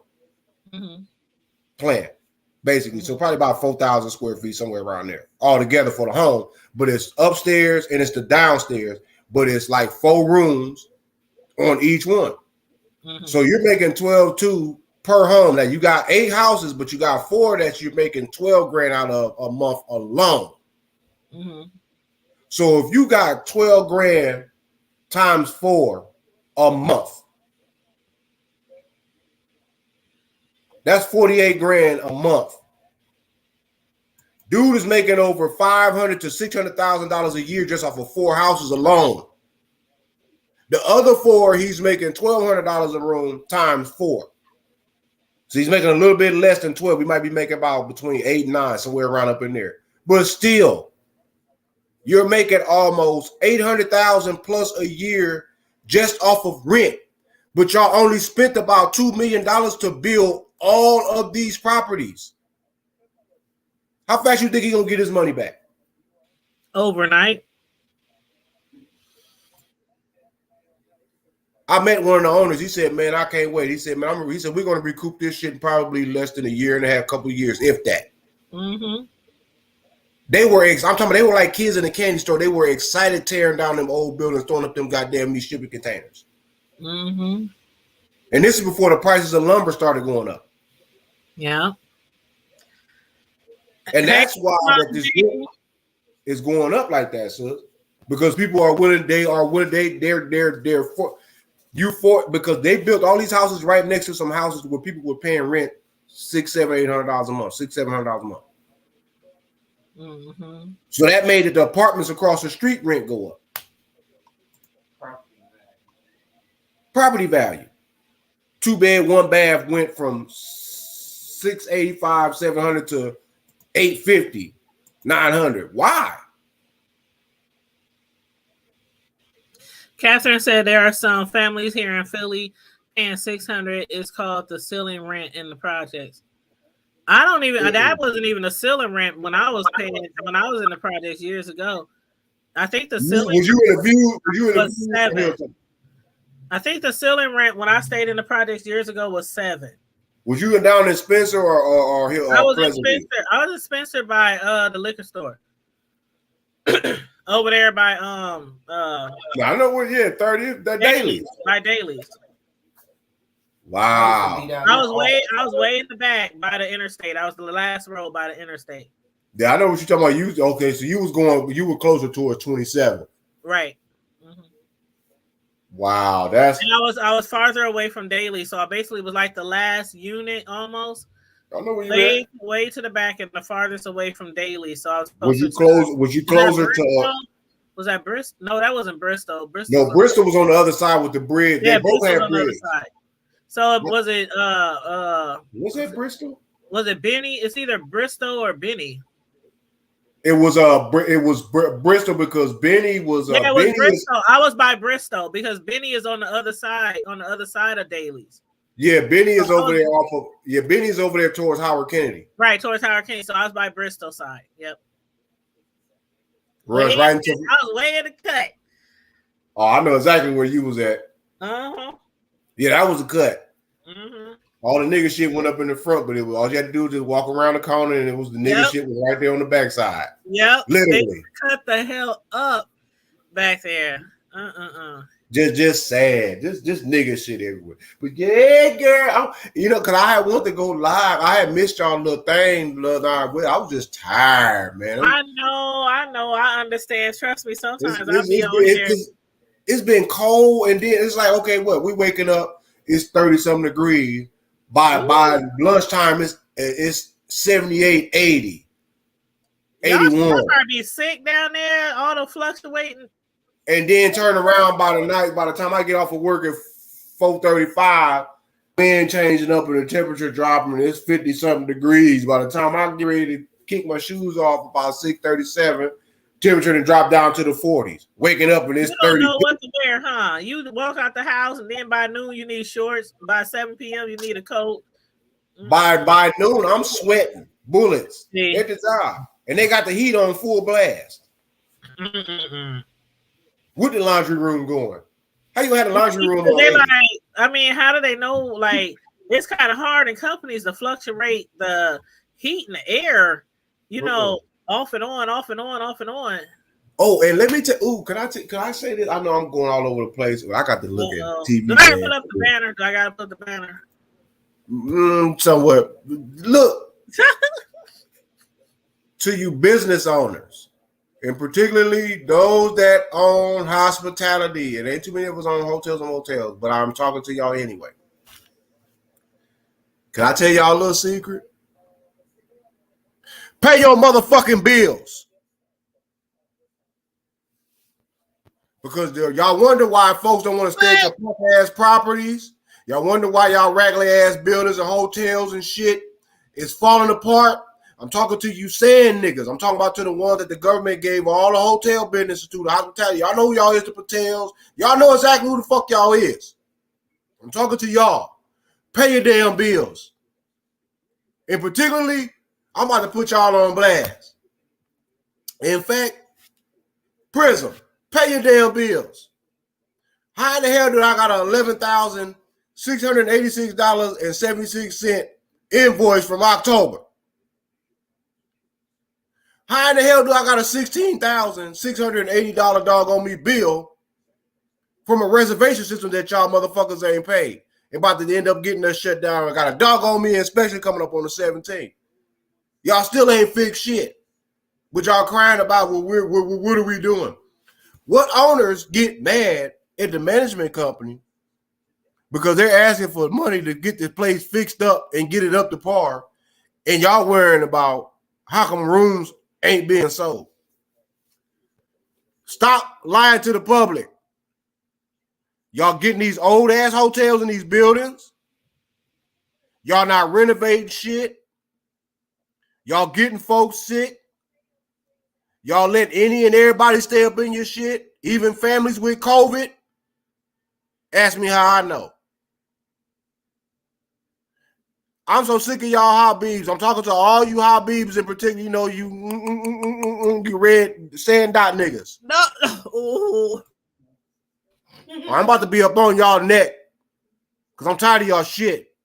And then y'all all up in the neighborhoods, all over the country, all over. Inner city, little city, big city, small city. It don't matter. I'm so tired of y'all with that fake ass bullshit. Y'all come around my people, y'all put up these doggone me funky ass liquor stores. Y'all put up all this bullshit in the neighborhood. But when y'all go home, you speaking in your native tongue and assalamu alaikum and all that, y'all fake. You faking. I'm going to pull your whole card real quick. You don't see me acting a donkey in my fans, do you? You don't see me disrespecting any of that. I am being who I am right now, who I am be. But you don't see me doing all that disrespectful shit like y'all do. You selling folks poison, but you trying to preach prosperity. You selling folks tobacco, but telling them you're gonna catch cancer. You selling alcoholics liquor, but you saying it's okay. They ain't gonna, you know, all you care about is to make sure that the buddy is good. Y'all selling all these inferior ass products, but y'all got the nerves to want to be disrespectful or racist towards us and try to look down on us. Y'all use the Mexicans. They think that they got it good because they in your little doggone favors, but y'all misuse and talk about them as well because I've witnessed it and listened to y'all. I know what y'all do. So here's my friendly advice to y'all, especially when you want shit done. Don't thinking that you got a building full of mold, bed bugs, and roaches that you just doing all that with your 1.5, 2-star having ass brands. Yeah, I'm talking to all of them. I'm talking about whether it's Wyndham Group. Lord have mercy. I don't give a shit if it's the Choice Hotels, which is conference suites and all them. I don't give a damn if it's Radisson, funky ass.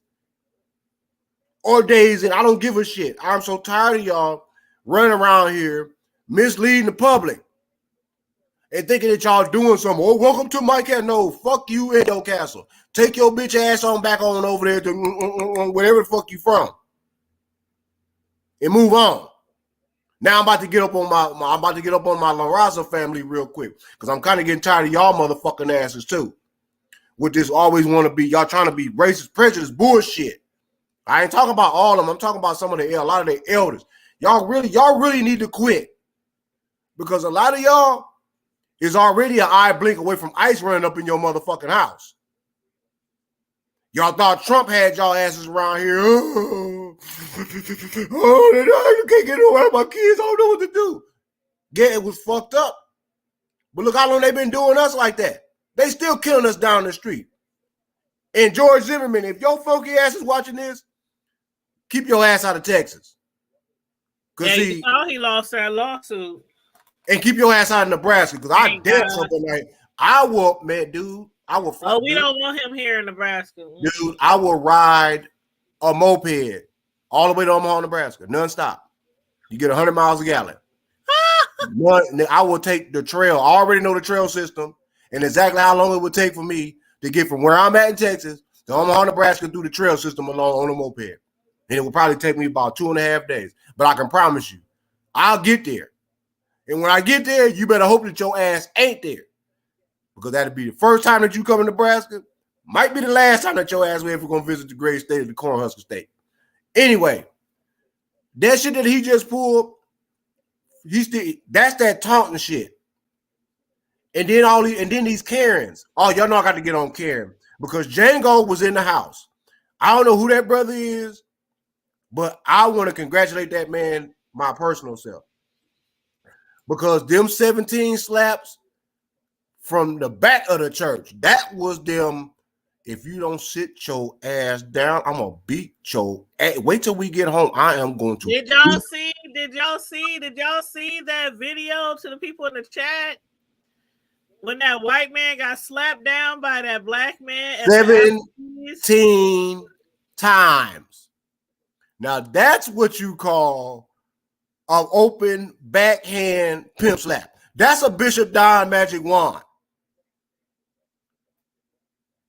That's what that is. That is a straight up, that's a great grandma, that's big mom, that's a big mama backhand slap.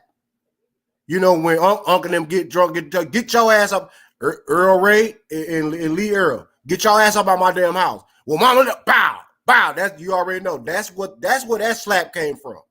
That was a big, that dude, he said, watch. If y'all listen to it, can you play it, sis? He said, watch your mouth. Who you think you talking to? Now, he was slapping an old Caucasian man back into slavery. So imagine how many. I'll have to get them the link because when I posted it the first time, they age restricted my video. Oh, did they? 18 and yeah. Right, they did, right, because Twitter, and you right too, sis, because I've seen some shit on Twitter made my jawline there. I damn near thought I had lockjaw. He slapped the slave juice out there, dude. He slapped the girl. You said the slave juice. That's what I'm talking about, man. That's some juice. She said the slave juice out the bottom. That's some juice right there. That's some juice. Colonel Sanders up out. Wow, that's slave juice popping. That's some serious juice. He slapped the finger. Hold on, somebody sent me something. Hold on, somebody sent me something. Let me see what somebody sent me. Because the Archbishop quarter pounder Endo will tell you. Oh, I like that. I like that. The thoughts and opinions expressed on the panel do not reflect the thoughts and opinions of the hood table. Well, my opinion is going to reflect today. Because I'm trying to impose you. I'm going to keep my trigger finger on that picture. Thank you so much. I am so sick of these folks. I mean, y'all, look. But as I was saying before I got sidetracked real quick, y'all notice let me say, just my 5 cents. Thank you, just my 5 cents for that banner. Thank you. Oh, right on. Right on. I promise you, though, I'm so sick of this shit, y'all. And then y'all notice how every single time something's going on with our little 28 little funky ass days, or quote unquote, they always want to, now it's the Ukraine. Last year, what was it? It was the corona. But year before that, no, it wasn't the corona last year. It was the Delta. I don't know what the fuck it was last year. Yeah, then the year before that, it was the corona. Then the year before that, 2019, 18, it was it was Trump. Trump. Then before that, it was oh my God, it is stupid. It was R. Kelly. Exactly. Free Kels. No. I said his name. But actually, y'all, but for real, that if y'all notice, it's always something between the middle of the month and the end of the month. Or it's the Holocaust. What about the black massacres that's been happening around the doggone U.S. since the early 1800s?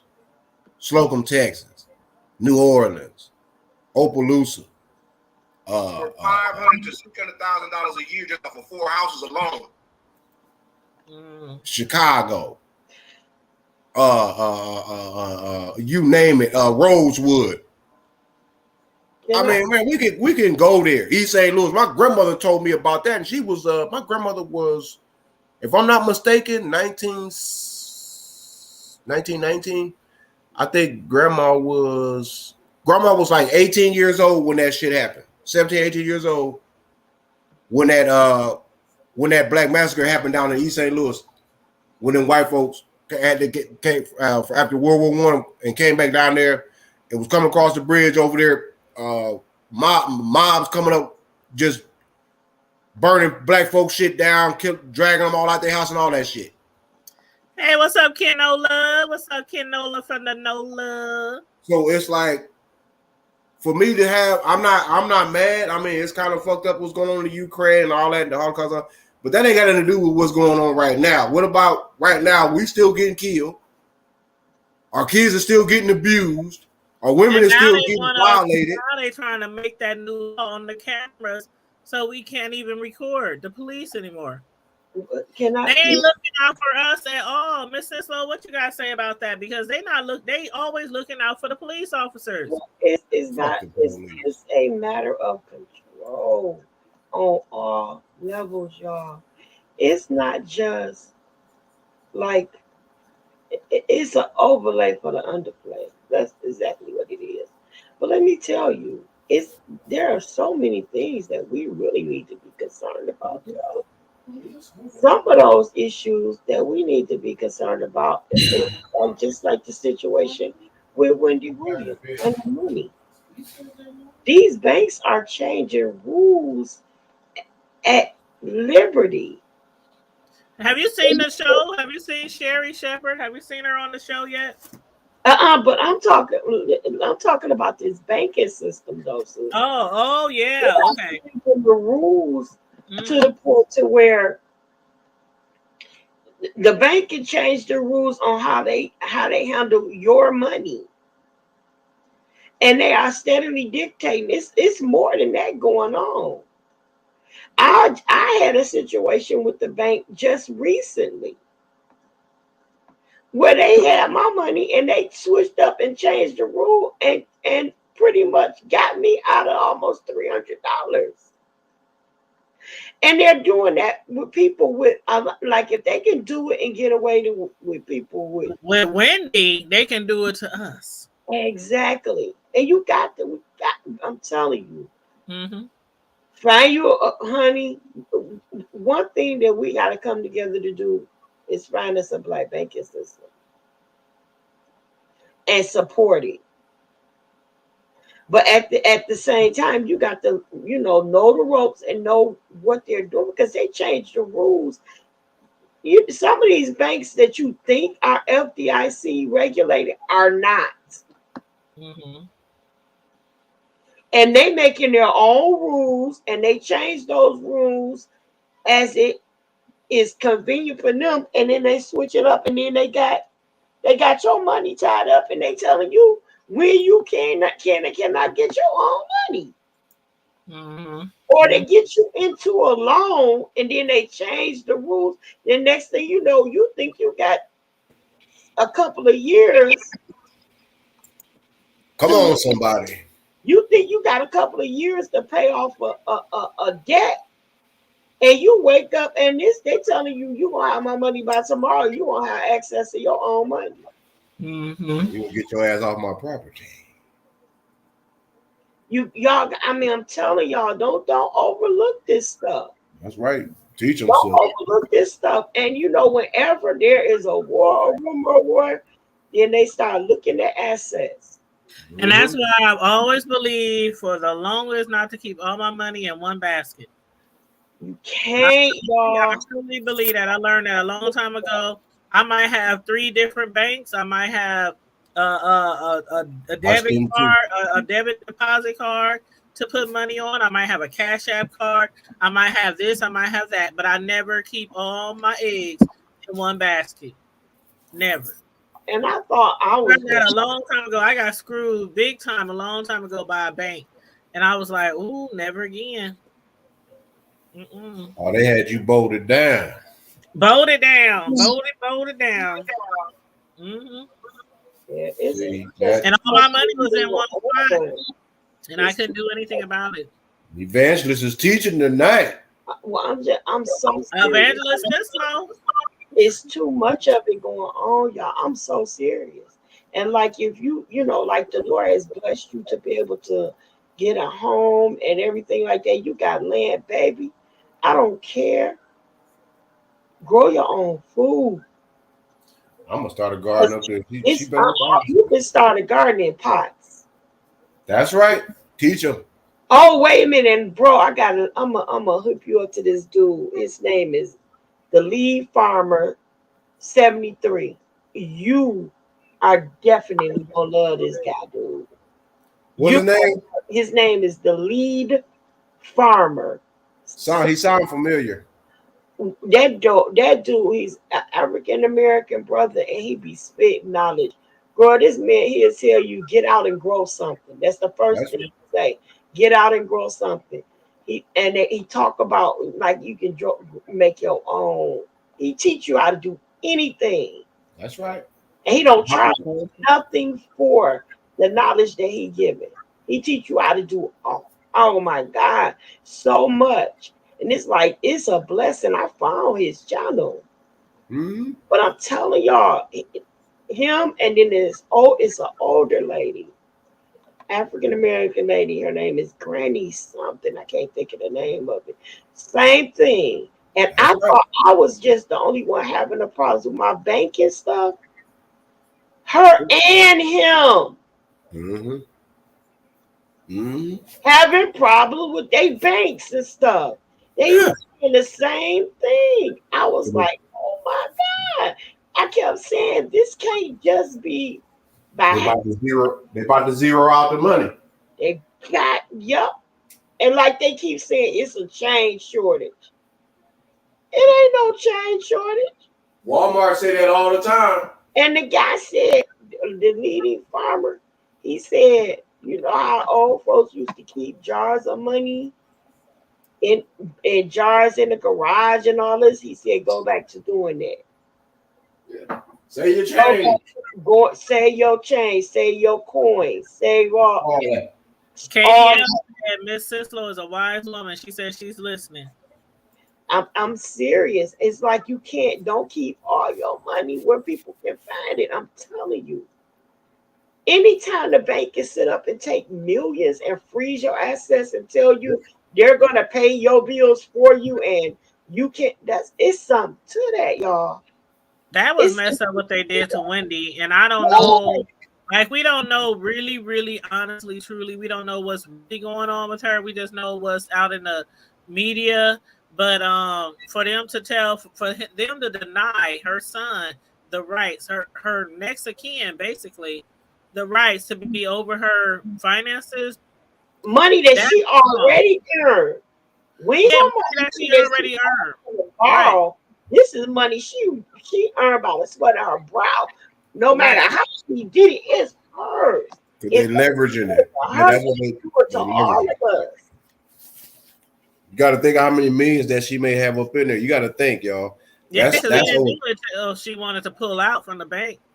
The return of each $100 of hers that they got in that bank is worth $1,500 per $100. So if Wendy Williams got trust or custodial accounts in Wells Fargo that might mount up to about $5-10 million, think about how many $1,500 that is in $4 or $5 million that she got up in the bank, just put up in the bank.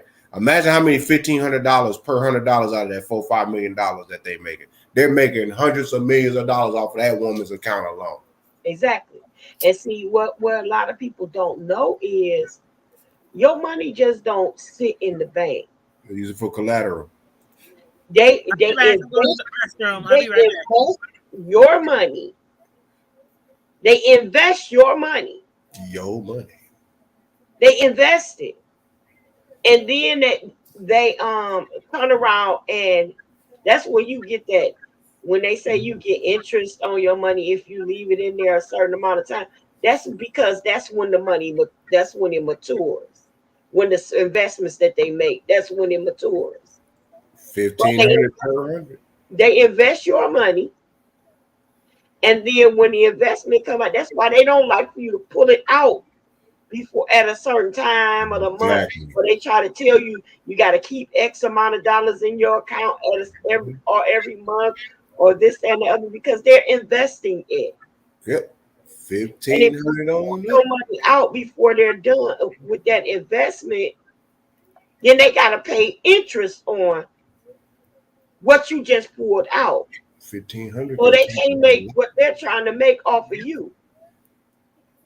$1,500 covers a lot of space, though. Even if I got some debt out of that $1,500, if I got old investors and shareholders out of $1,500, if I still only got to split maybe $500 to $700, half of that, still, even if I still got to give up out of $1,500, even if I got to give up $1,000 and only walking away with $500, You know how much money that is that I'm making off of $1,500. I'm walking away with $500 and I got tens of millions of dollars of your money, and I'm making $500 off of each doggone me $100 investment. Shit, yeah, you gonna keep your money up in my bank. I'm gonna con your ass like I'm a sweet talkie. I'm a sweet shit. But see, this is the thing that we gotta do, and one of the things is just like they're investing and using your money, invest your own money.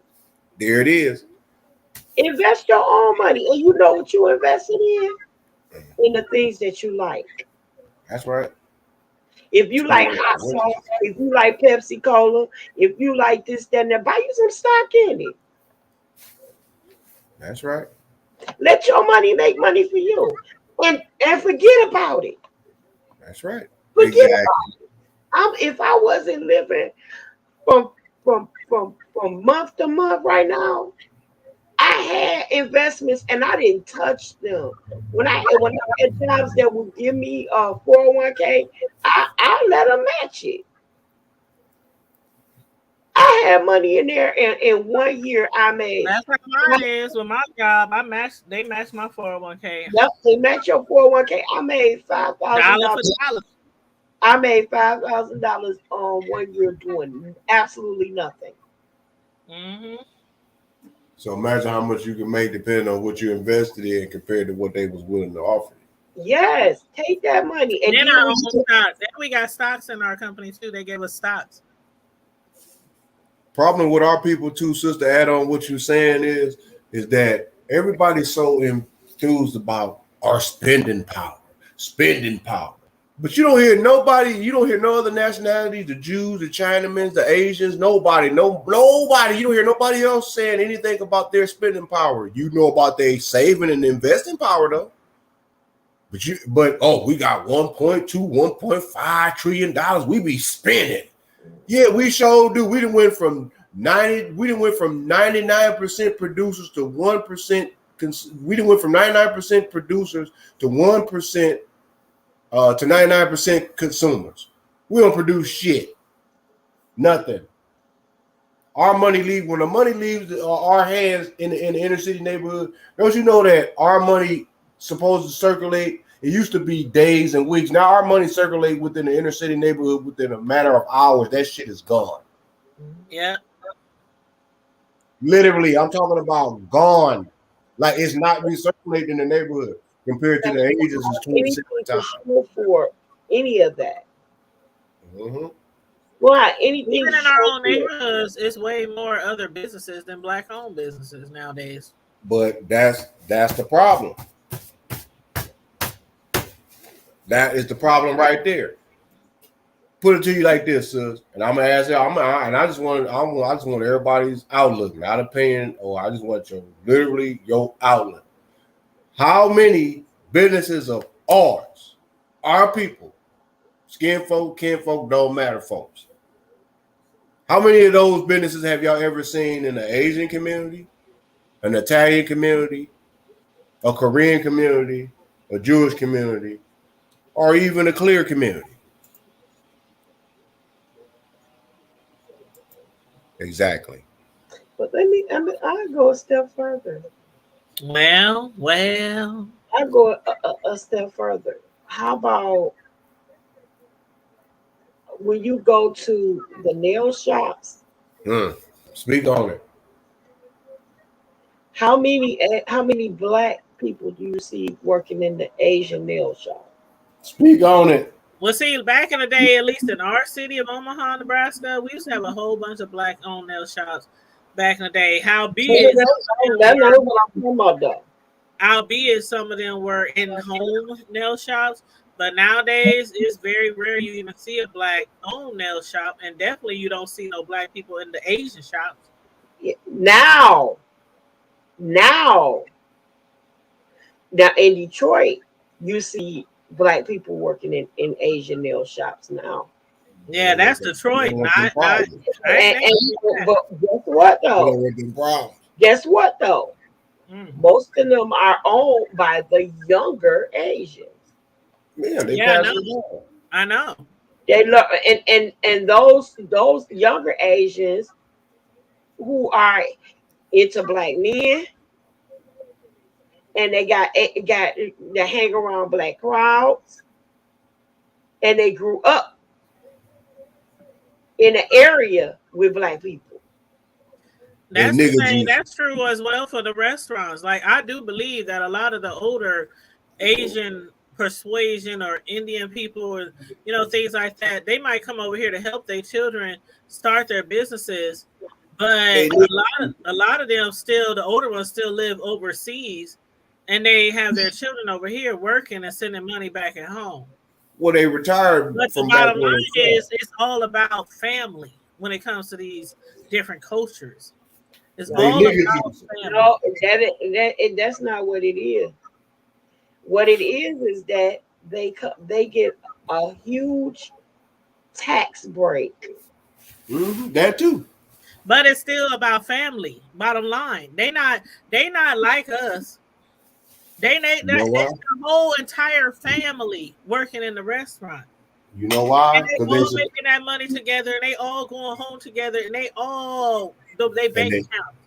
And they know how to go to different neighborhoods and extract that shit and send it back. Exactly. It ain't all about just them getting tax free.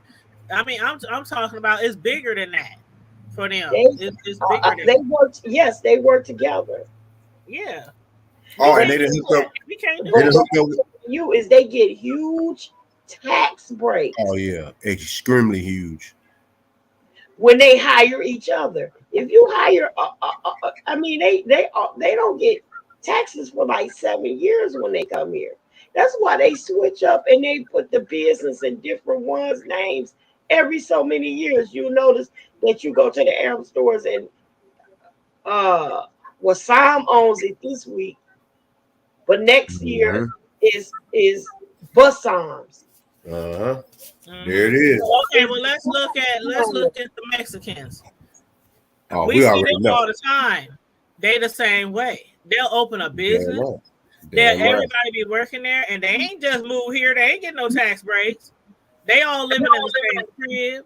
They stacking their chips. Like, we just don't work like that.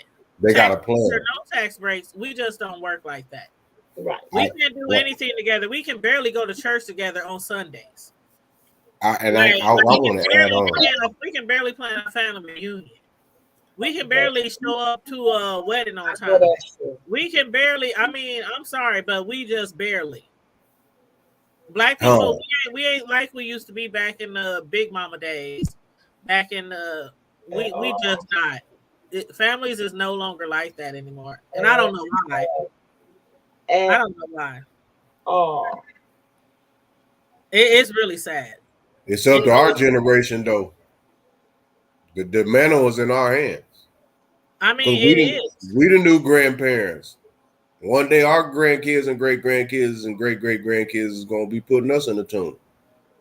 So that's just like, back in 2015. Well, like in 2013, that's when me and one of my cousins had decided, we never really had, and we have a huge family. Most of our family still lives down south in Mississippi. And a lot of us live here in Omaha, and some of us is in Cali, Chicago, different areas. But primarily, a lot of us still live down south because my great grandma had like 18 kids, and only a few of those kids moved away from the south. So just imagine how deep we are still in Memphis, right? So we never really had a big reunion. Like, people down south, they'll get together and have something. People up here will get together and have a little something. But we never had nothing like together like that. So like around 2013, me and my cousin said, man, forget this. All the old heads is passing away. Let's do this shit. Let's make a big North-South reunion, and we was gonna have it in Memphis. So we planned. We started a Facebook group. We got everybody involved. We met so many different people that we had no idea how big our family was down there. And we planned a Memphis reunion from Omaha. Okay, I ain't never been to Memphis. I don't know nothing that was down there, the restaurants, the event areas. I don't know nothing about nothing. So I had a few people here and there to help. But the bottom line that I'm getting to is when we started putting that reunion together, a lot of the older peoples got upset.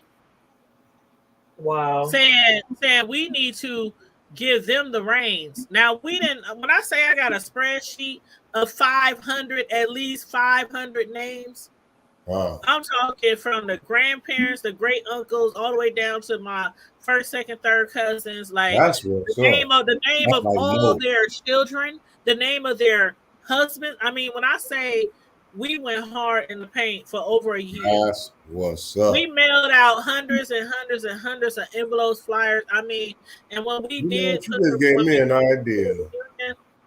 I went down to Memphis 2 days in advance. We shopped, bought thousands and thousands of dollars of product, food, and everything. It was amazing. It was amazing that we pulled it through, and we planned everything from Omaha to having a whole nother city where I had never been. But the thing was, some of the older people had got upset because, and I'm like, hold up now. That was 2015, so I'm like in my 40s. I'm like, hold up now. I hadn't been raised all my life to not even have one family reunion in our whole family. And now that us younger heads is like, man, forget this. If the older people ain't gonna do it, let's do it ourselves. You know what I mean? Like that was a positive thing as far as like the young people we all put together, but I still was feeling really slighted by some of the older people because they was like, I think, and I don't know why, I could be wrong, but I swear I think it was coming down to the money because so many people were paying so much money to attend the reunion. And then all of a sudden, once we started getting this together and getting the ball running and start collecting money, we had a whole bank account. I had 3 people, one from Memphis, one from Mississippi, one from Texas, me. I made sure I had different peoples around the world. We all on the bank account, so we all know what's going on with this bank account, right? So we did it really professional. But I really think that some people was like, y'all don't know what y'all doing, da-da-da-da-da-da. And it's like, we eventually did all come together, but it didn't come together the way I had hoped because, I don't know, it was just friction. It was just friction. And it seems to be like that when it comes down to money and black. I'm just telling you, it seems to be always friction when it comes down to something that has to be paid for. It could be a T-shirt. It's like we can't work together like a lot of different nationalities. We just don't, and I don't know why. I know why. Why? What's your thoughts?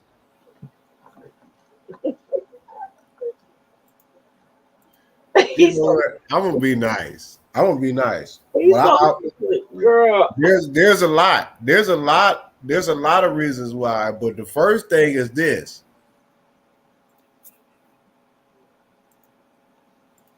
Lack of understanding is the number one culprit.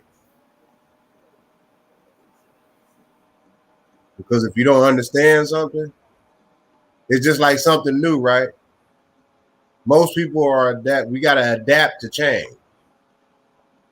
Yep, that's it right there. Change. So it's lack of understanding. Two is this, because I know y'all got some ideas. I want to hear y'all's too on the strip. But 1 is lack of understanding. 2 is, I'm just gonna put it to y'all, and I don't give a fuck if none of y'all like it. I'm talking to all y'all that's looking, and include my goddamn self. Fuck y'all gonna do? You ain't gonna do shit to me.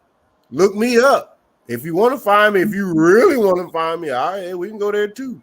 But please don't do that. I would not advise you to do that. That would not be a good outcome. Lord have mercy. But and that's not trying to be Al Capone-ish, none of that shit. Just don't do that, please.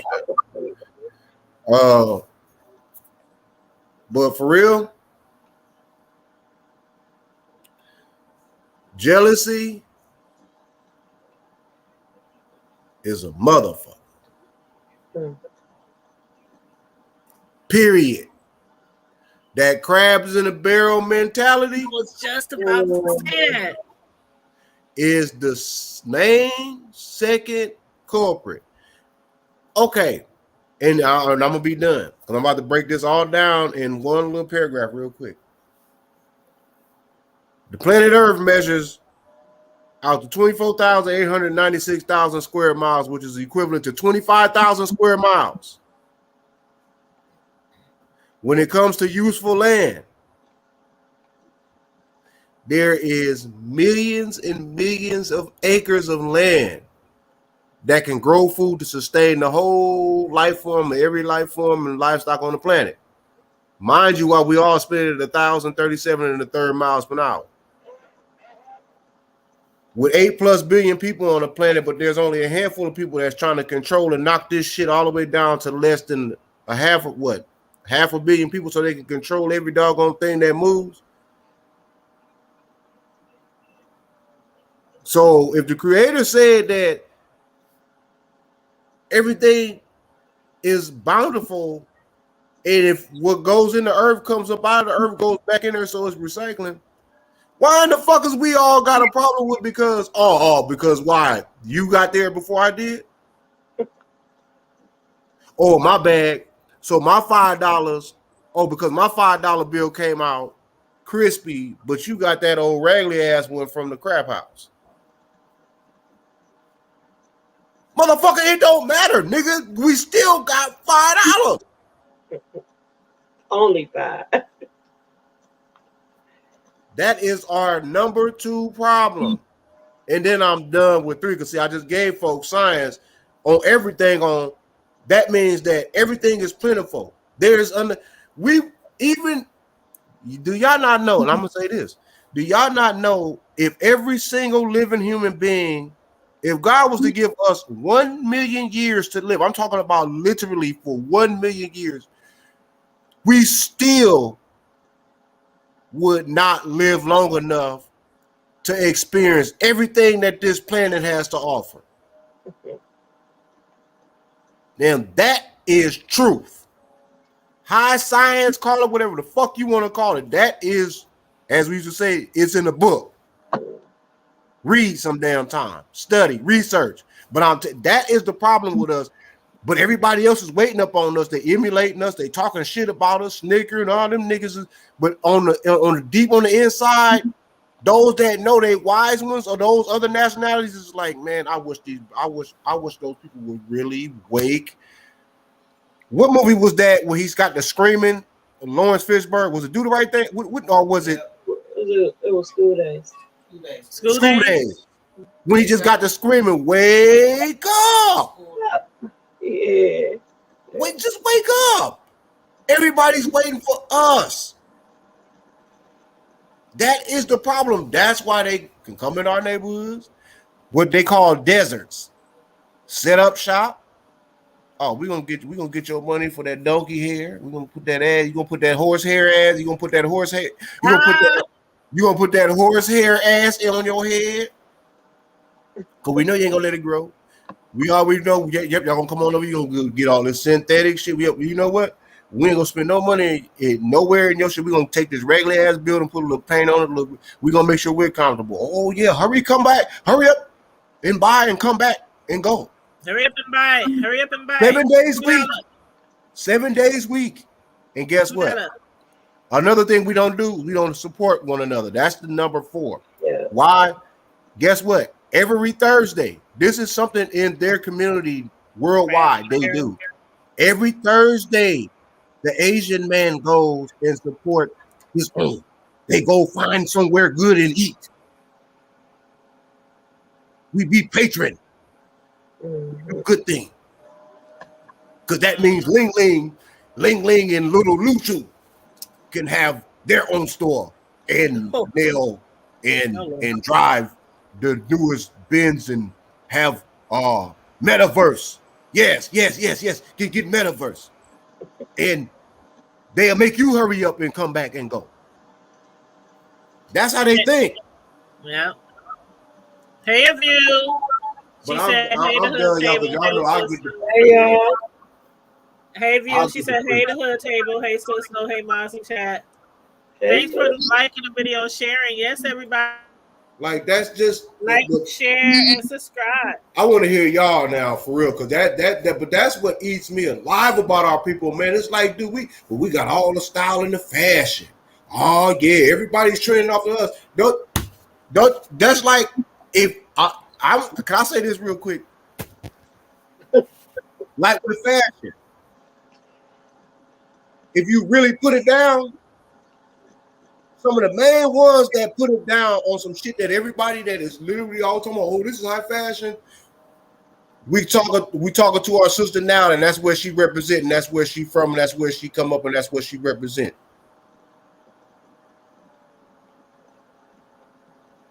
That's Detroit itself. Some of the most fashionist ideals on the planet, whether it came from the corporate game to the street game. It wasn't Chicago, it wasn't DC, it wasn't New York, it wasn't LA. And that's why I like that TV show. What's that TV show called? BNTB something. Miss Cicelo? I don't know which one you talking about. But I'm just saying, I mean, this Detroit, the gangsters, the drug dealers. Oh, hey man, come on, BMF. Detroit. BMF, look, yes. People don't understand. They didn't call it the Motor City. They didn't get that name for nothing.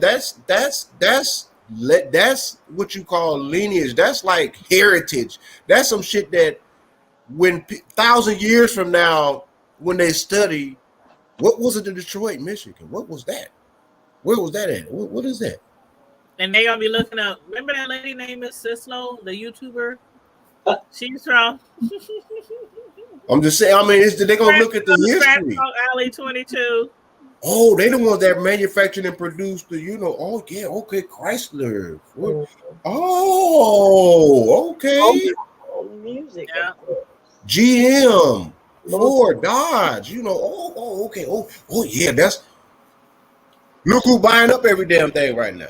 If they keep us out of the money pot, basically it's going to keep us to where we got to keep depending on others. And now it ain't growing no more land. Guess who you got to go through to get the land? And they buying up the land like it ain't shit. They don't give a damn if it's a corner lot that you can't put nothing but rocks and dirt on. They buying that too. Because we're not thinking. We want to keep living in high rises, thinking we doing something. Mm-hmm. Putting on clothes that we know we ain't got no business wearing. Literally. Nigga walking around, you can damn near see a nigga left nut hair, his damn jeans so damn tight. What was you gonna say now? We got like 15 minutes now. No, I won't forget. Well, he had asked you, why do you think we don't support each other the way we should? One of the reasons why is it's that same thing. We scared that somebody got it better than what we got it. And it's that crab in the bucket mentality. We don't even want to tell. I can't tell you where I got that from, because you might go and you might do better than me with it, or you might look better than me in it, or you might smell better than me wearing it. And then the other thing is that some of us don't have integrity about our business. We don't do business to get return customers. We do business to get that customer for the moment. Mm-hmm. Get that quick money. Mm-hmm. Get the quick money, but we don't plan. We don't try to get it from now on. So when you see people and you say, "Dang, I don't see how they stay in business selling their stuff so cheap." And then you ask them, "How do y'all stay in business so long?" We sold our stuff cheap. We got the customers hooked. to the point to where they couldn't find any better flavor or at a good price. So they came to the point to where they would drive however far they had to drive to get it. And they didn't care about the price because they knew that once they came, they were going to get a good product. We don't care about our product. We don't care about the quality of work and our integrity that we put behind our work. That's our fault. There are a lot of people out there that would love to buy black and would love to support our sisters and brothers in business. But our sisters and brothers do not have integrity in their business, and they don't care. You can't tell them that. You got a complaint, you get just what I got earlier today. Do it yourself. Oh, well. Oh, we got front desk service with a bonnet on. She ain't come because she love her job. She came to get a paycheck. When I first started cosmetology school, we had to wear uniforms. And our uniforms had to be white, clean. If our uniforms were not white and clean, we had to go home and change. Our shoes had to be spit shine. And we couldn't even have, our nail polish couldn't be chipped. We looked like nursing students back then. Remember back when the nurses wore the little white hats? We didn't have to wear the white hats, but our uniforms. Don't go to a nursing home nowadays. The CNAs in there, they got their nails like 4 inches long. They hair down to their ankles. They would not. Looking like they about to go to the club and turn it up. Couldn't do that. Bro, you already know the eyelashes waving at you. All of that. But now, we don't have integrity in our goods and services. We don't care. And then the other thing is we always want something for nothing. Do you go and sit down at Ruth Chris and be like, come on, bro, give me a deal on this? We getting 3 meals? No. You go in there and you give them just what they asked for. You don't give them any problem about the price they asking for. And then you get on there on and brag about, oh yeah, we went there. Man, my baby kicked out X amount of dollars for that meal. Then you go to a black-owned restaurant, and if they ask $6 to $8 for a hamburger bigger than your plate, man, tripping. Nobody about to pay $8 for that something I could go home and cook. That's how we treat each other. And it's simply because we treat each other the way we've seen each other be treated for so many years. But somebody got to break that mentality. But at the same time, we got to have integrity about what we do. Exactly. Presentation is everything. Tanya, you know that. Your cakes are not just good to the palate. They're good to look at.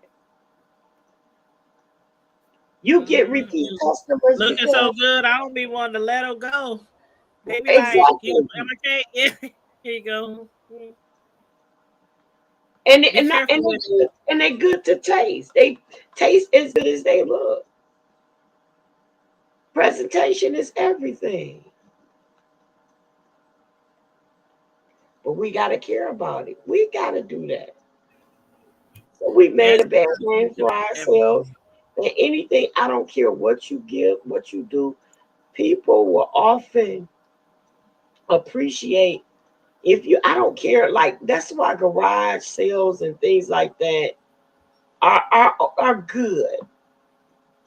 Because if you make a person pay, I don't care if it's a quarter, but you make them pay for something, they take better care of it than if you gave it to them. Because what they spent for is valuable to them. But what you spent for it is only valuable to you. Mm-hmm.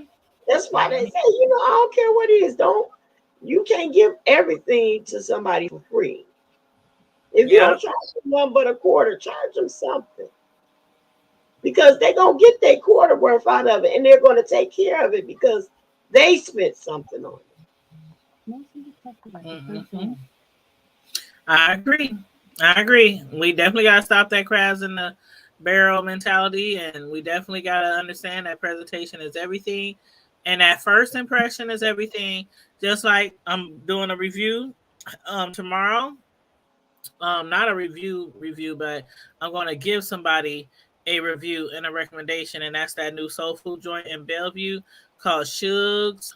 Oh my God, I swear to God, I ain't had no good soul food in a restaurant like that in a very long time, and it was everything. I mean, the food was so good, like so good, and I'm not exaggerating. I was like, the seasonings just perfectly, everything.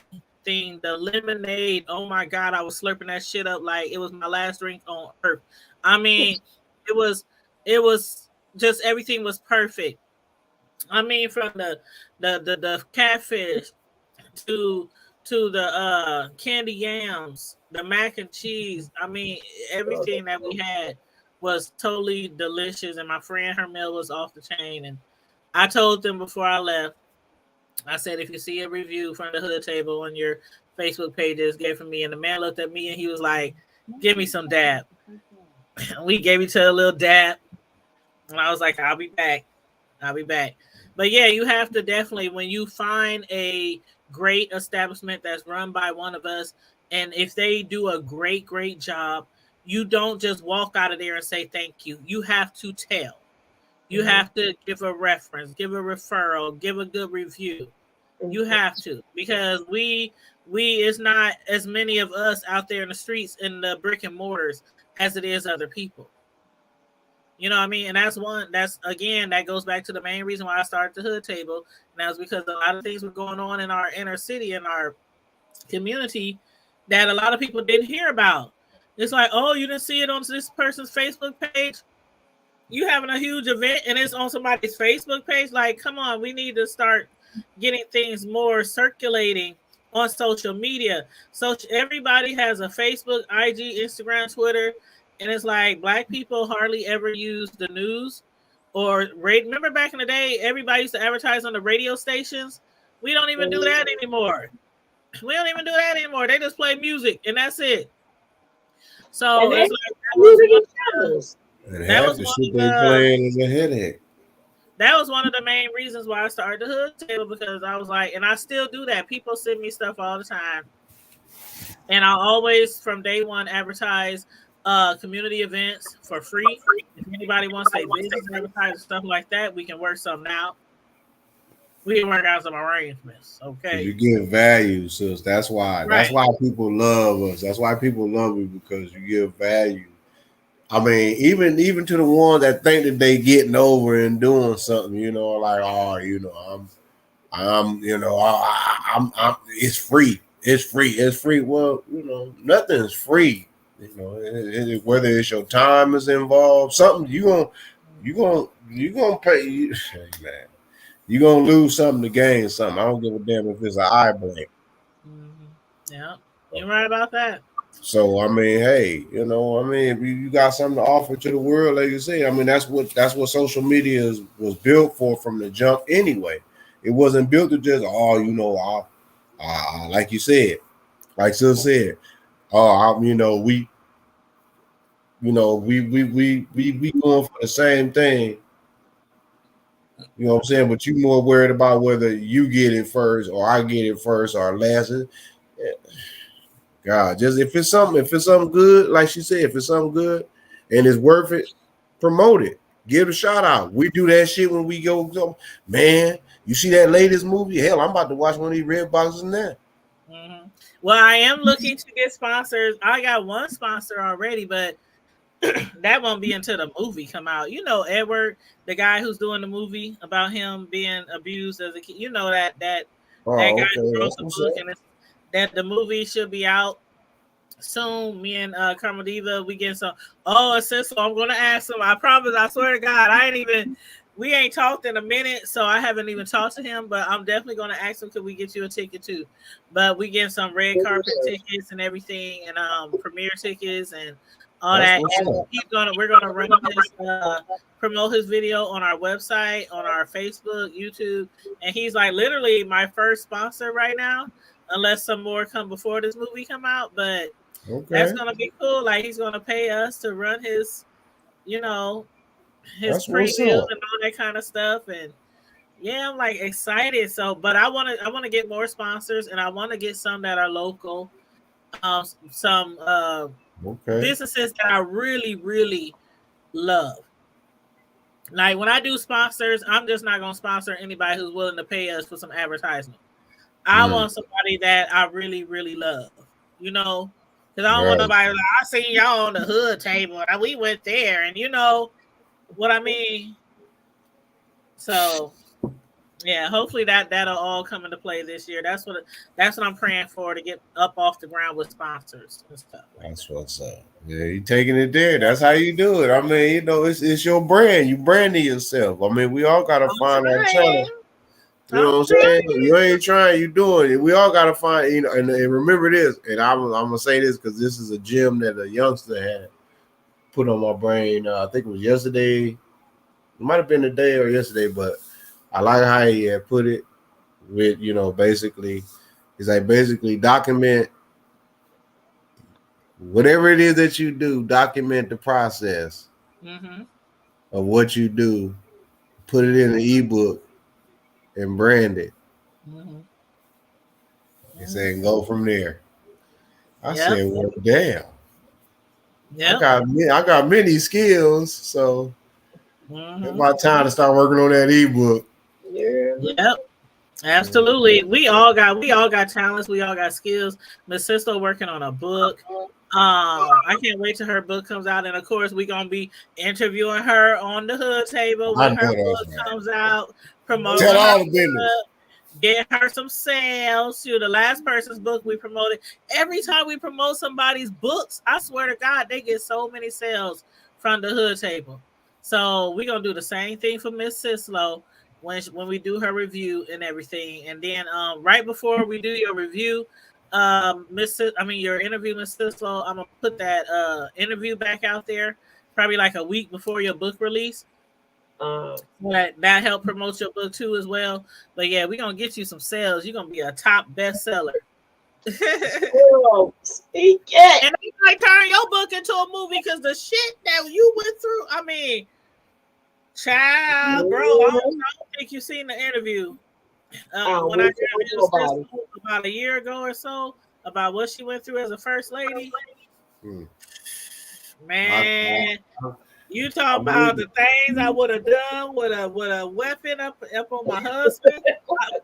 Child, I'll be in teeth. Diary of a Mad Black Woman.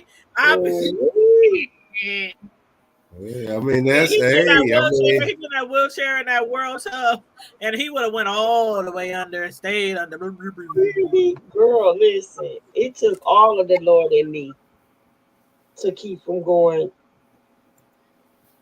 postal. Hey. Yep. And you're right, Katie. Katie said connecting to community events, products, etc. is greatly important. Thanks, T. Grateful for you. Yes, I absolutely like when it comes to my community. I don't care how big the hood table gets. We will always advertise for free, any public, free events, community events, kid events. I don't care how many things people throw together. I have a calendar on my website, and it has free events, kid events, community events, all that kind of stuff on the website. So, yeah. Yeah. That's what I'm talking about. Katie said she want to pre-order. Hey, Miss Sislo, when you get them books out there, Katie Yeah, said what is this book do anyway? Pre-order. When is the book due? What's the ETA? It's coming She's still out. working on it. She's still working on some time. Really soon. Really, really soon. Really. You talking about this year, next year? This year. And make sure you send me a paper copy so I can proofread and everything. Absolutely.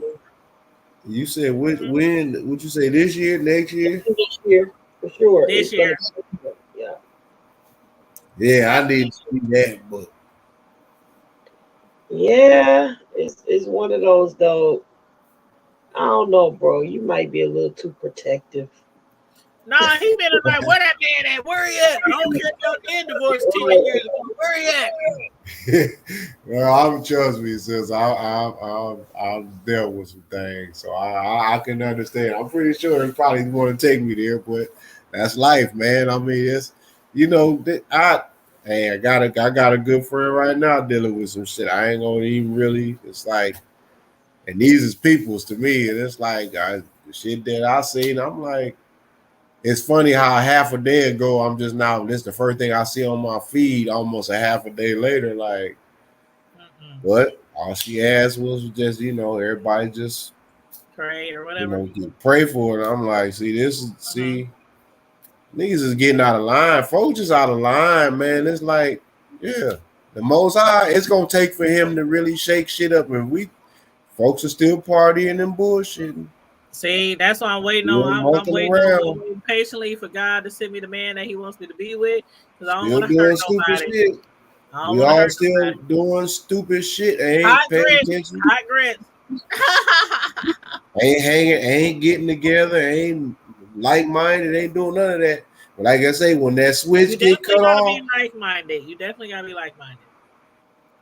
The only thing I can say for the last draw is this: when they cut that switch off. We gonna see who gonna be friends. We gonna see who gonna be really down for the cause. We gonna see who's what. We gonna see what's what. And see how folks is really gonna be like, oh yeah, I don't look for no post-apocalyptic anything. I want everybody to live. I would desire to see everybody live, even in the midst of a major shakeup. Because it's gonna have to take a major event to get everybody to say, you know what? All this time I've been bullshitting, wasting time that nobody's guaranteed. Yep. And when you get to a certain age and when you get to a certain maturity and understanding, you wish well to even people that you might have even fell out with in the past. Like you don't want no harm to come upon nobody, not on their children. You don't want people losing their houses, losing their cars, losing their jobs. You don't want that to happen. When you get to that certain level of maturity and mentality, that's when you know. That's when the blessings is gonna rain down. Because it's the people who out there who is always hating and trying to pull each other down and hating on each other. Those be the ones who end up losing everything. You, even if you ain't being supportive, don't hate. If you ain't gonna support, don't hate. Yeah, don't say shit. Just don't say, like they say, if you can't say nothing good, don't say nothing at all. At all. And you hurting yourself when you hating on somebody else's blessings. Really. And bro, why I just realized what your name said, Archbishop Quarter Pound of Indo.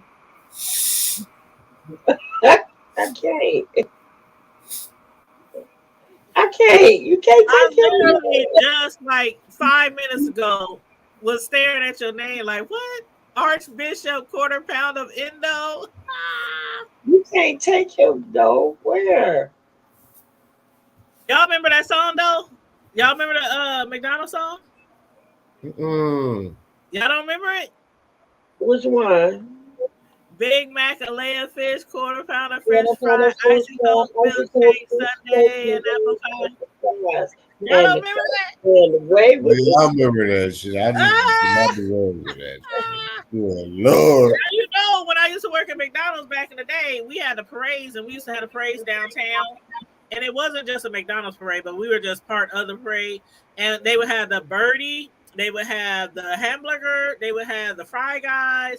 You know, everybody. And I was the birdie with the girl with the big old ponytails and the big feathers and the big, you know, that I'm telling you, back then I was a small girl, right? I was probably about 100 and I don't know, 135, 140 at most, and I had to wear this birdie costume, and the head alone was probably 75 pounds. Yeah, that was an old ass suit. It was hard as hell. I'm talking about the head, like this my head. The head of Birdie was about this big. That's without the ponytails. And then putting on the whole suit. And then we be down there in the heat. They talking about when we try to sneak and take our heads off to get some air. Don't do that. The kid's gonna know y'all fake. The kid, like they really think I'm this hey, little dumb ass dusty ass kids. I ain't about to pass out and have no damn brain aneurysm because you and your dusty ass kids. That's the hamburgers. We used to duck behind trucks and vans, like hiding behind vehicles, take our heads off. Because our Fry Guy and everybody, they had big, huge. There was the old school costumes. The old school costumes from like the old Ronald McDonald. Yeah, from like the 90s. So yeah. Oh, just my 5 cents, and I remember that they even had a Double Dutch song. Yep, we had a Double Dutch song. Mm-hmm. Yeah, we used to Double Dutch all the time. But guess what? Chicken butt. That's me again. As my sister Sisla would say, God be with you. God be with you. Oh, yeah. The closing benediction. Go ahead. God be with you. Oh, God. God be with you. Until we meet again. Not again. Again. All right, y'all. I'm thinking about going on the weekend. I think I got the free kills. Which day? I might, you know what? I might do something. I'm off this weekend. My grandbaby and my baby kids is gone, so just me and the missus. So I guess I don't know. Base, I do it tomorrow or Sunday. If you do it tomorrow, I can't join in until after 7. Oh, it ain't gonna be early, girl. I might be coming on all day, off and on. I'm gonna be talking some shit. I got the weekend. Well, I can tune in. I can tune in. I just can't jump on the live till after 7 because I'll be working in the morning, then I'll be babysitting in the afternoon. Oh yeah, for sure. I'm just gonna be lollygagging, you know, just shooting. But I'll still be able to jump on. Yeah, you know what I'm saying. I'm gonna make it right because I actually on my StreamYard. I think I only StreamYard or YouTube. I think I only got about, you know, they give you that minimum. Is that StreamYard? It's like so many hours a month. Oh, you'll be right. Oh, all right. You said what? You will be all right. Oh, okay, yeah, it's all good then. Well, shit, you know, it's going down there. You know, I'm gonna sit on the for another month too. You'll be good. Okay, well, shit, I'm gonna have to do something because it's a whole lot going on. I'm liking what's going on with the people, and they talking and giving out the news and researching and. Oh, I did want to. Did y'all see another pageant girl committed suicide? Wow, that's too bad, man. But they tried to hush this one. That's too bad. Alabama. She jumped out of her apartment window the same way that the other girl did. She jumped out of the apartment window to her death a couple days ago, and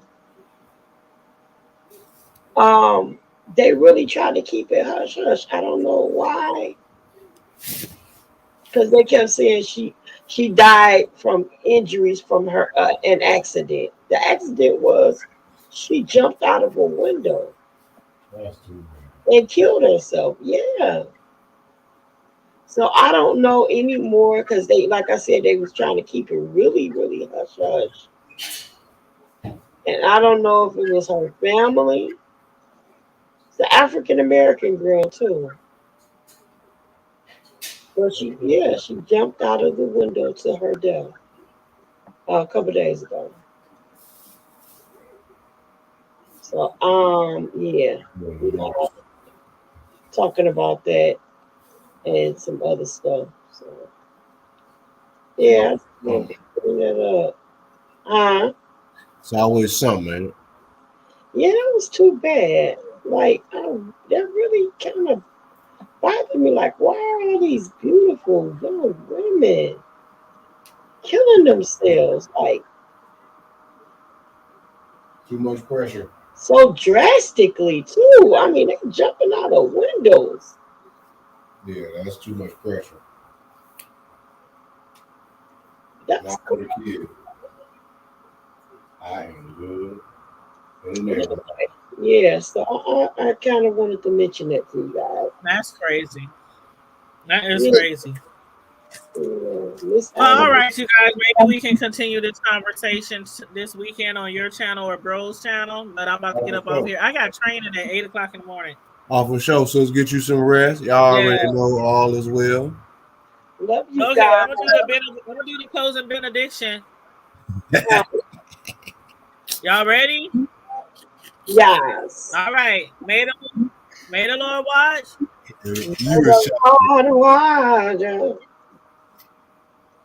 Between me and you. That's right. While we're absent. While we are absent. One from another. One from another. As I say unto one. I say unto one. I say unto all. I say unto all. Watch. Watch. Pray. Pray. Be vigilant. Love one another. And brush your teeth. Love one another. Brush your teeth. And free Kales. And no, we ain't freeing Kales. I feel my shoulders getting Not warm. today. Y'all be blessed. Not tomorrow. Not forever. Thank you, KDL. She said thank you. I hope you all have a fantastic weekend. For Just sure. My 5 cents said thank you. Good night all. And thank you, Just My 5 cents, again for my beautiful banner. I will be using that a lot, honey. She A sure lot. is. Thank love you you. for him. Ain't For nothing you him, can do about it. Yeah, when they say Yeah, we Monday love through you, guys. Thursday, Ain't nothing you can do about it. the Devilmentary starts on Fridays. Oh Lord, and it continues on Saturday on your channel. And Sunday we give on him a break half the day. Oh, we gonna give him a break on Sunday? Just a half a day. You know, me Till and the devil, after 2:00. After Yeah. church service is over. yeah, me okay. and the devil had a tussle, but I think I won. Okay. So. Not about Okay. you. All right. On that note, everybody, thanks for tuning in. Make sure you like and share the video. Subscribe to the channel if you haven't already subscribed. Feel free to hit up the Cash App, $ the Hood Table 402, or Sislo, $ Sislo. Or bro, what's your Cash App again? Count out Maru. Count Amaru. I'll put your Cash App in here right now. So Count Amaru if you want to Cash App our bro. And stay safe, be blessed, remain vigilant at all times, and always remember. And brush your teeth. And brush your teeth. Take him nowhere. And make sure y'all keep them goddamn me wet wipes and dude wipes and all the other wipes and keep Bye, bro. no Bye. more tidy whites. Bye. And Bill Cosby didn't do it. Neither did OJ, neither did R. Kelly. And I'm gonna get a toupee like Donald Trump. Oh Lord. On that note, bye y'all. Good night. Love you guys.